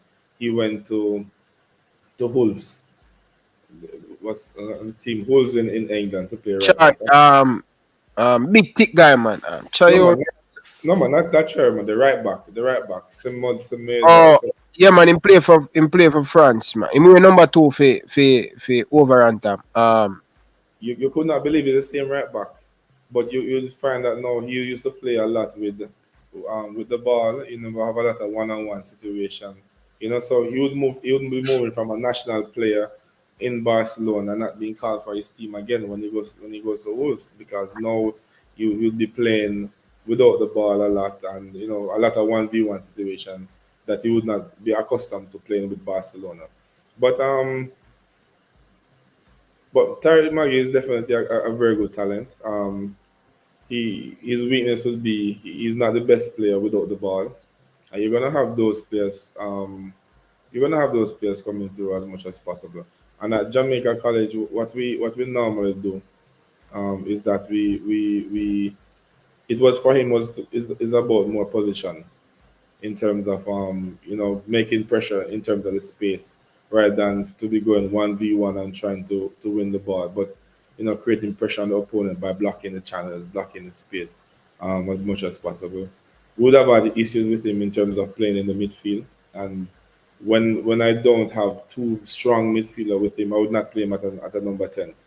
So you'll find that in 2017 he played more as a winger and a more inverted winger. So he would come into the midfield more, but would not be play as a number 10, because normally at JC you need a strong midfield. In 2016, when you had like um, the likes of the Wilkes and Okwin, you could play him at a number 10. But at the time, we believe that we would want him to play at the wing as much as possible, because we know that he doesn't do a lot of work without the ball. but with the ball, it would be fantastic. But a lot of times players struggle in a new club with a new system. You know, I don't know how long his contract is, but I know that he'd want to move to a club that Yeah. probably. Contract is him going to be a free agent and just signed to the other day him signed to Elite Sports in England. So I think they because I speak to a few journalists from that same club, and I think the system that they play kind of really affect him. Yeah, they play counter-attacking football. So they go behind the ball very deep, and you would have to do a lot of work shifting without the ball for long period of time. But it's good for him to adapt. It's very as a professional player, it is his responsibility to adapt as much as possible. But he doesn't play well within a system like that. But a very good talent. He's still young. He's in Europe. I'm sure that you know he will do very well in the future. I believe because I said he's talented and he has a strong mentality too. He has a strong mentality, regardless of the fact that he's not a player who play well. His weakness is not playing without the ball and not losing the marker off the ball. Sorry, off the break because he loses the marker off the ball, like he goes to the ball and not run into space. Those were some of the things that we had, challenges, and we tried to work with him at JC, and that what was one of the reasons why we said, look, play him wing, then you find him, losing the marker off the break much as possible, and get into that running off the ball, and not losing the marker off the ball. But he's a very good talent, one of the better players to come through the Jamaica college system and through the Manning Cup. Had a lot of time when he makes time, and when you find players like that who, regardless of the high pressure, he can find a couple of seconds, to freeze the players, to freeze the whole game. It's fantastic. Fairly, I think he must been improved still, but I think he need for him to go to that next level. I think he need to play more in week out to build up him confidence. Yeah, And definitely. he's running a lot off the ball. I watch three of the game them. Is Mhm. I think in a latter part time because I'm going to turn be a free agent in the summer, so he's more getting game because probably the club worrying about losing him for free and things. So Mhm. he's coming on here and there and stuff. Understand? But the man, big up yourself, brother. No love and respect. If you get any approach to be a first team head coach. I have gotten opportunities to be a first team coach, but you have to be careful of projects. As a Mm. head coach, you have to be, you can't just take a job because it's a job, or to become a head coach. Because sometimes you can get a job as a head coach, and based on I'm a young coach, results are very, very important in terms of going to the next step. You Mm. know, so you have to be very careful.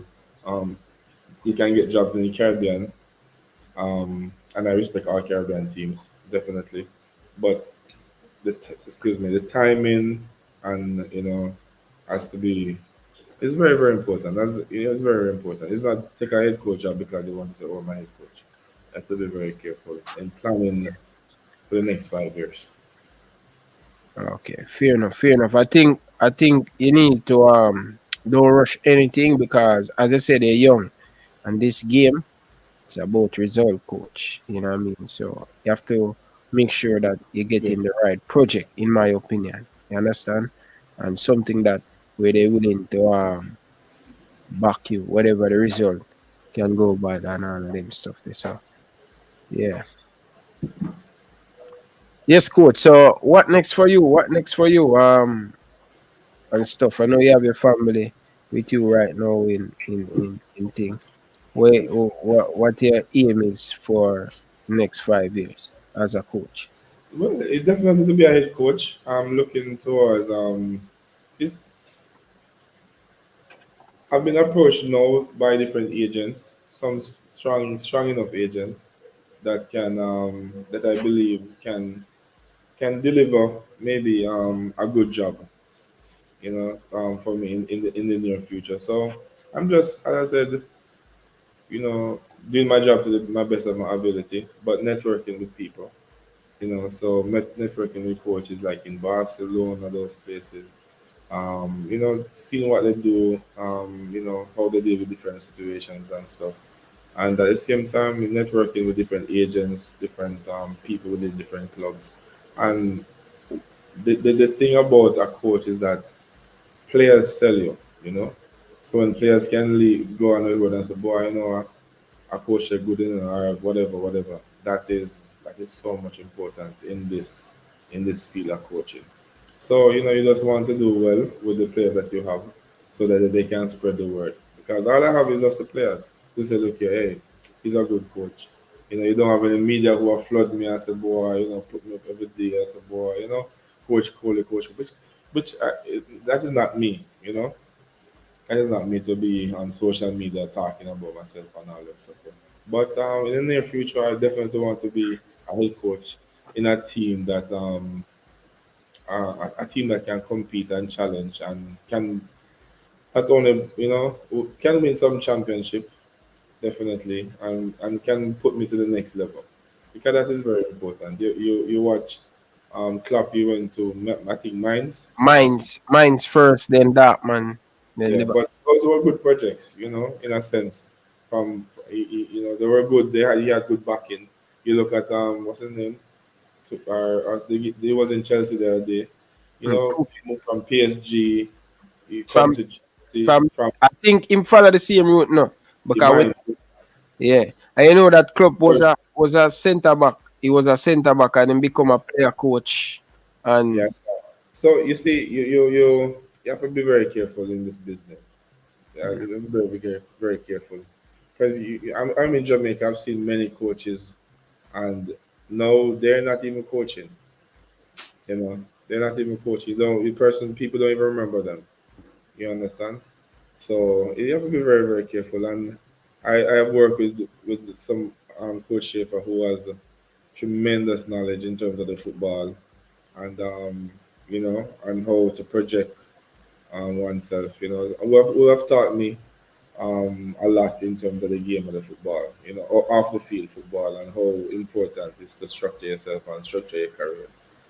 Because Coach Schaefer, he has won he has brought a team to the World Cup already. He had won the not only the Caribbean Cup, but also the African Nations Cup. So he has done very well. He was coaching in yeah, Germany he too. win the African Cup of Nation Cup. Yeah, man. And he was a very good coach in the league in Germany before, with what Glad Munchen Gladbach, I think. Yeah, Yeah, or Karl. Gladbach. Yeah, in Karlsruhe. And he won, I think, what, Champions League. He was in Champions League at the time, Mm. but he was one champion. So he was a very good player. Had a whole lot of experience, and believe me, it has been bridging. It's one of the unbelievable thing, that happens some of the time. That a coach, as I said to you, live from Germany, take a Jamaican as an assistant, and then still take the assistant and can go anywhere to be the first team, assistant coaches. I've worked with so many other coaches who some they have all type of certification. Mm. So and yeah, all type of stuff, you know. But when we come and start at the football, they have to stop and listen. They have to stop and listen. And regardless of whatever, they have to stop and listen. So only God knows the next move. But for me, as I said, the next 2 years, I want to be leading a team.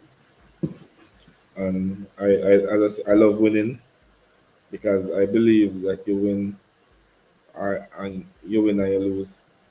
I hear some people say, boy, like some motivational speakers say, well, you win and you learn. Mm. I always rubbish that. You win and you lose. Mm. Because when you win, you're gonna learn. When you lose, you're gonna learn. You understand? You win and you lose. You have to accept that. You have to accept the dark thing called losing. You have have to accept it. One of the greatest thing in winning, you have to accept that there's something called losing. You know, and that's why you win. That's why you're winning, because there's losing.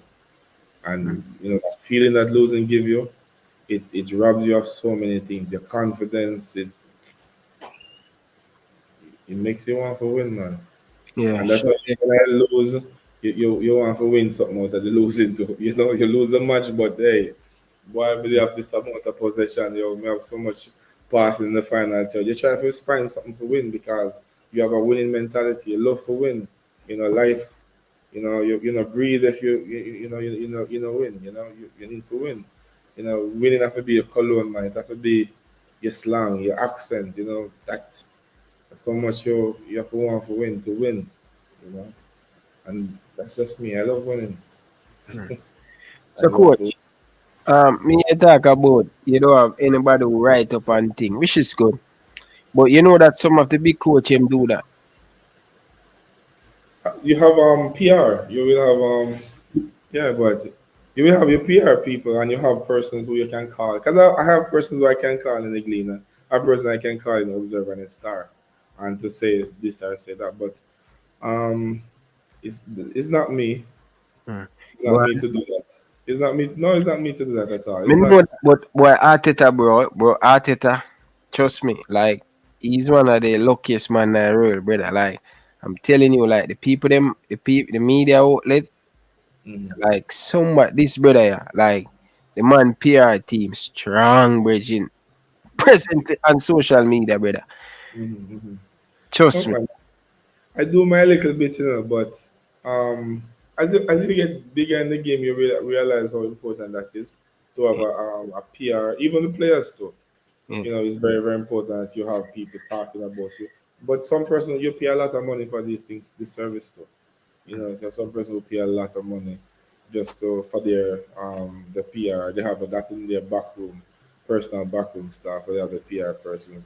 You know, you have a cameraman that come around with you. You have certain people within different um, newspaper outlet that you speak to, or you know.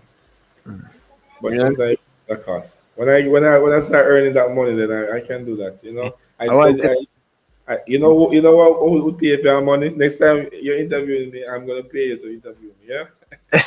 I want to tell them I just signed somebody for my team to for look through looking to get some sponsorship on the channel and Okay. No we man, get a that's whole heap for overseas people. But just sign my teacher, somebody who I trust and thing. I'm say, listen, I call her to them, I say, oh, I need the help. You know, I'm going a different road with the channel. I'm looking to sign in a few people who good about the sports to talk about the Jamaican Premier League and the schoolboy football. So if you're watching now, you're good at sports. I'm looking people to work with the Ryan LFC brand. You know, that's the plan. Me have a whole mindset over want to, yeah, you know, yeah. protect the Man, thing. no man, you have to be a step ahead, man. You have to be a step ahead. You always have to be a step ahead. You Mm. know, you play the game, you know, in anticipation. Football is anticipation. Life is anticipation.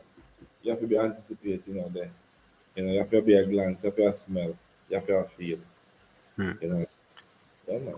Coach, you know, me rate about the coach like from long time still. You're very, very humble, Bridget. You're very, very humble, man. Well, we can't be nothing else, you know. Yeah, Can't be nothing else. Because I was an introverted youth, you know. yeah. I didn't even know somebody so good at football. Because people used to come from all about come watch me. But I was just introverted. Based on how I was growing up, I never grew with my mother and her father. You know, I grew with my grandmother and stuff. And, you know, grow with different people. And Mm. sometimes we get rough, you know. We get rough because mommy and daddy not there. You know them way. You grow in a while, everybody else have them parents and everything like that. You feel that way, man. You know, you feel that way, and sometimes you don't have the confidence to really be carried as a boy. You know, for a couple of certain things. But as I grow up, I kind of come out of my shell a little bit because one, I'm a teacher, so you know I have to start express myself, I have to teach and everything like that, and then come into coaching. You know, it's I started to be a little bit, but if you know me, sometimes we just want. lock up on it by myself, you know, just lock up on it.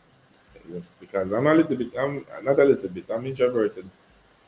So people who I grow with, like even on my yard, them not hear me talk. They don't hear me talk. The mother will say to me like, our people who I grew up with, they said they don't know when I'm vexed, I'm kiss my teacher or something like that. But they don't hear me talk. They don't hear me. You know, just do whatever I'm supposed to do, run on my room, and that's it. And even though I'm not the most sociable person. I'm social with my job, but outside of that, I not really like have like best friend or have friends. I hope are friends, but like may have a par and all and something. We don't have to do that, brother. Like me, we talk and like we call you again and all them something and what go on? That. No, we can't do that, you know. We don't know how to do it, believe me. So, me kind of not the greatest social, but in terms of my work now as a coach, yeah, like I call the players and stuff because sometimes I believe that my brain not too have much for football full up my head and then something there, you know. So I don't really have what things to talk about, to be honest with you. So but I don't take out my phone and have Bridget in my car every minute and so I'll go and make a good on this and never have that before and yeah. The closest person I used to talk very close to was Brandon. Brandon Sapp, one of the manager at JC. We used to par. To talk about football. That's good youth. Yeah, man. Yeah. I don't know if you saw the interview with me and Kevin Blackwood. Yeah, man. I think I see, but he mentioned about me. I think he Yeah, mentioned about me, and yeah, I watch it, man. I watch it. I felt yeah, bad, but I feel when I watch it, really, as I said to you, I think he was supposed to be a part of the under 23 team. To be yeah. honest with you. Because you know, the, and I don't look excuse. I don't have excuse in my pocket, you know.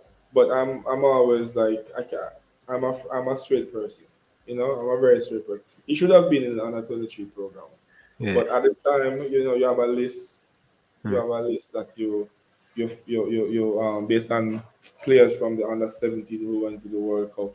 They went to the under 20, and I was not so every day. I was not because of the schedule in 2015. We had the Copa America, then we had Gold Cup. So I wasn't with the program as much as I should be. You understand? So I was a head coach, but I was not with the program as much as possible. So we had the players based on who were in the program who I gave them the first opportunity a look at. Even Leon Bailey, because I was the first coach, I was the first coach who started to include Craig Butler's players in the national program. Because I brought them to trials because I know them. I know Bailey from I always heard about him, but I met him in 2014 January, down by Monroe. We had a match, JC versus Phoenix Academy, you know, done by Manu. And when I saw the player, I went to the head coach and said, "Look, coach," went to Schaefer and said to him, "Hey, I see one player, him do everything faster than everybody else. Let us bring him to the to the Copa America, you know." Then we had the under 23, and I said, "No, you know everything, yeah, you know everything." And I said, "No, man, this youth have to come be a part of the under 23 program." And I remember we had a practice game against Cayman Island, and he could have started. So I went to him and said to him, "So look, um, I'm gonna because I'm always very straightforward with every player. I tell them this, you know." And I said to him that look, you could have started, but listen, I'm gonna give the players who play together. Because you had some players, I said, coming from under 17, under 20. I'm gonna give them the first chance, yeah. After you're gonna go in, and it was not a matter of the result. It was, as a halftime, I'm gonna put you on, put you in the game. And halftime, we made that change. He went in, he scored a free kick and that became his first national cap. And the next thing he what in that same summer he signed to Genk. Yeah, and it was and we couldn't get him back to play for the other games because we actually went to the semi-final, and it was one of the, oh my god, we're playing against what, Cuba in the semi-final match. Quickly we were under 1-0, and we came back. We dominated the game. In about the 85 minutes, we made a mistake, and they scored. And I never know Cuban everybody get injured in Cuba. Mm. Everybody, 5 minutes everybody's injured. Come on, stop the game and everything. But yeah, one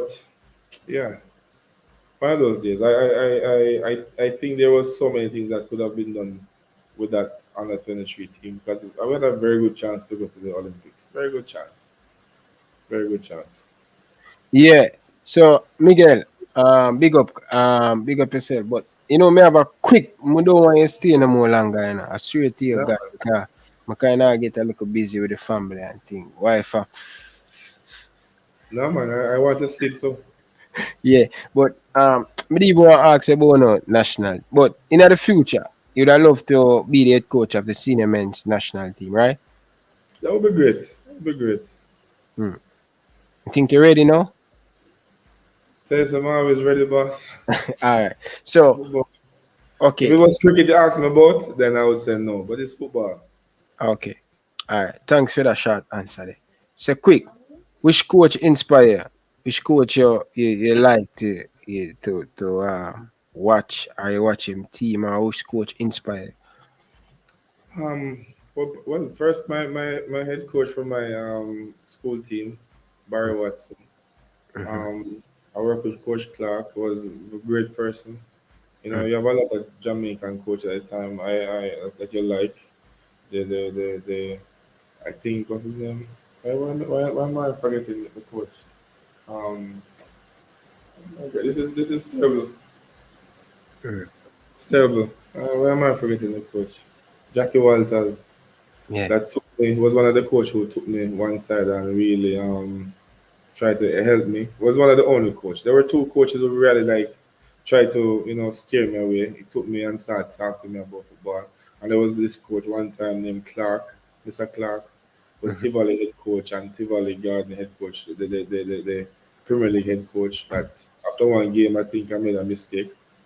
Um, I was a coach and one of my players got injured, but I was short staff, Mm. so the coach, whoever assistant coach never got out there.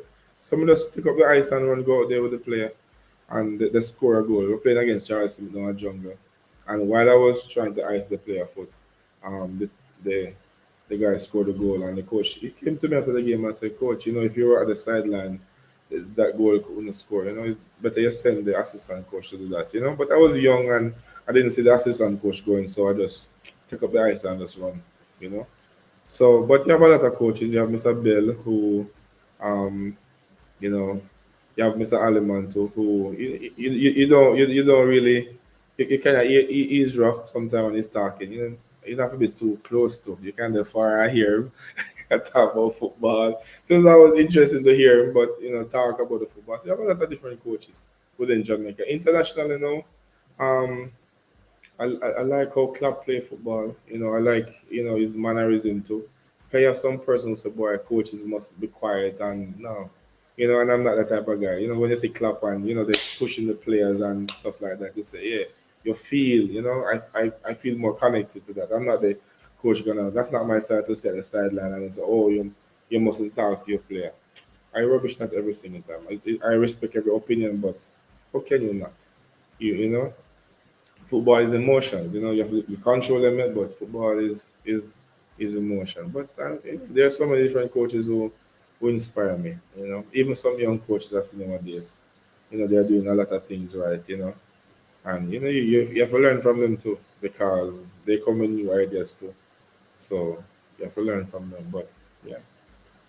So everybody know you as Miguel Coley. What's changed with the name now? Well, I see on this, my wife name up. I using her computer. I was trying to use my computer, but it wasn't working. I don't know why. Okay. So I'll Okay. log on with my my wife. Yeah.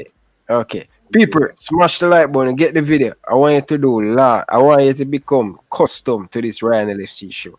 So I want you to listen to me carefully. I don't know if you can do it for me. So my name is Miguel Coley. I'm the former Reggae Boyz assistant coach. Don't forget to like, share, and subscribe. This is where you get the most, best, unfiltered Reggae Boyz content. Can you do that for me, please? No doubt, man. Yeah, man. Tell me when you're ready. I'm gonna put your full screen and thing. Yeah, I'm ready, man. I'm born ready. Jesus Some Christ. people do mistake, but you have to make mistake. Alright. Yeah. So I'm gonna remove myself and you just do stuff. Yeah. My name is Miguel Coley, former Reggae Boyz coach, assistant coach, and this is where you get the best coverage in sports, especially football. The Ryan LFC show. Bless up. Thank you very much. And you know what? I'm gonna have to cut out this. The fans them will do it for me and send it to me on WhatsApp. People, you know you have my number. You know you have the Instagram. Please make me get that clip. Big League Leng. Boy, the man upon vacation and the man still a watch the program. But Big League, may I beg you take out that piece of clip. The fans, if you're watching, I'm asking you if you guys can take out that piece of clippings and send it to me on WhatsApp. I'd really, really appreciate. But Cole, Miguel Coley, I really appreciate what he has done for Jamaica College and football in general in Jamaica, and your future bright. One day, I would love to see you manage a Jamaica national senior team one day. It will become, it will come. You know what I mean? It's just a matter of time. But as I say, I'm gonna even ask you, make sure you prepare already. You say you're always ready. So I am really looking forward to see you back coaching the men's national team. And I wish you all the best in your future with the family. And me have to put in this one. I pass Jamaican college students. He's the guidance counselor at Excelsior High School. Trust me, he's one of the biggest fans. Him say, yo, him really appreciate what he has done for Jamaica College. And Mr. Edwards, you know, nothing but love and respect. And I have one fans named Georgia Girl. I want you to give her a shout out. All right. Hey, man. Bless up, Mr. Edwards, and bless up, Georgia girl. All right. So, coach, thanks man for coming 2 hours to your time. Almost after 4 over there now. About after 4 now. So After 4 to 5. yeah. But you know what? Another day, another way. You know, so keep going. You have training today? Yes. Wow. But Well, it's okay. We still be trading in the evening. Can't sleep midday. okay, It's okay. okay. No problem. Okay, okay.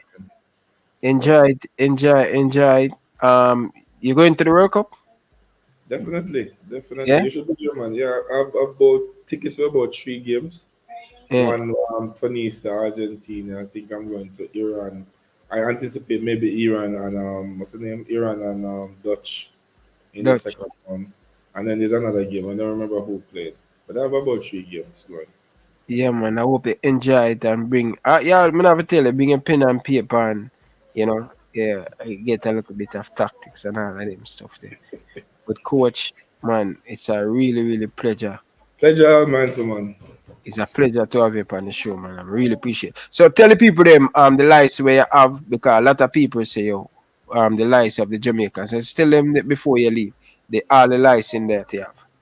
Well, I have UEFA B and an AFC A license. And next year I'll be doing the AFC Pro license. Okay. Yeah, that Reggae Boyz fans. But sir, Miguel Coley, thank you very much for coming, man. It was a good one, and it's always a pleasure and all of them stuff there. All right. And I have the JFF, and I have the JFF level 2. Have the JFF level 2. Yes, man. Okay. So JFF, ready. All right. But as I said to everybody, yeah, man, your wife need a boss, man. Go on, man. Go on. No, man. Say your last thing before you leave, man. No, but you see, what is yours will always be yours. You know, if it's your chair, you're a chair. So is you know, you always prepare for life. You know, prepare for the next opportunity. That's the most important thing. And whoever is the head coach of the Jamaica team now is not the, like, the new coach. Excuse me, I forget his name now. I wish him all the best. I definitely wish him all the best. And if there's another coach, you always support whoever is the Reggae Boyz coach, because Jamaica is my country. You're passionate about the team, and it doesn't mean that you have to be the head coach to follow the program and respect the program or the progress. So, so I'm not one to say, boy, because I'm not there, I don't support the program. No, not at all. All right. Big up yourself, coach. No love and respect. Appreciate it, man. All right. Yeah, man. Cool. Sleep well. All right. So here you have it, Reggae Boyz fans. Another chilling episode of the Ryan LFC. Don't forget to like, share, and subscribe. Really do appreciate all of my listeners. Georgia girl, big up yourself. Shem, big up yourself. The man, big up yourself, Virgin. Enough love and respect for those who pass through. Coach Karumi, big up yourself. Listen, Arsenal are lose tomorrow, Virgin. Soon, no man, you ask if me ready. But anyway, until next time, from your boy Ryan LFC, I like to say, peace out. Thank you for watching. Alright. Reggae Boyz fans, don't forget to check out the merchandise. Follow the movements. Support the movements. Purchase the merchandise. Reggae Boyz Nation. We have the hat. We have the cups. Check it out. We have a lot of different merchandise in the store. Show your boy Ryan LFC some love and support. Buying the merchandise. Let me know, what do you guys think about the merchandise? Would you guys purchase one of the merchandise? I would really appreciate it. It help the channel grow, and it help the channel put back some money in the channel to buy equipment. So I appreciate it. Thank you guys. Peace.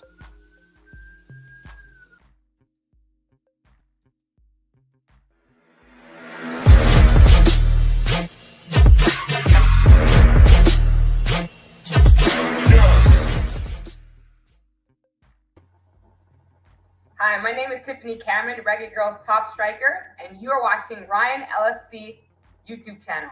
Don't forget to like, share, and subscribe.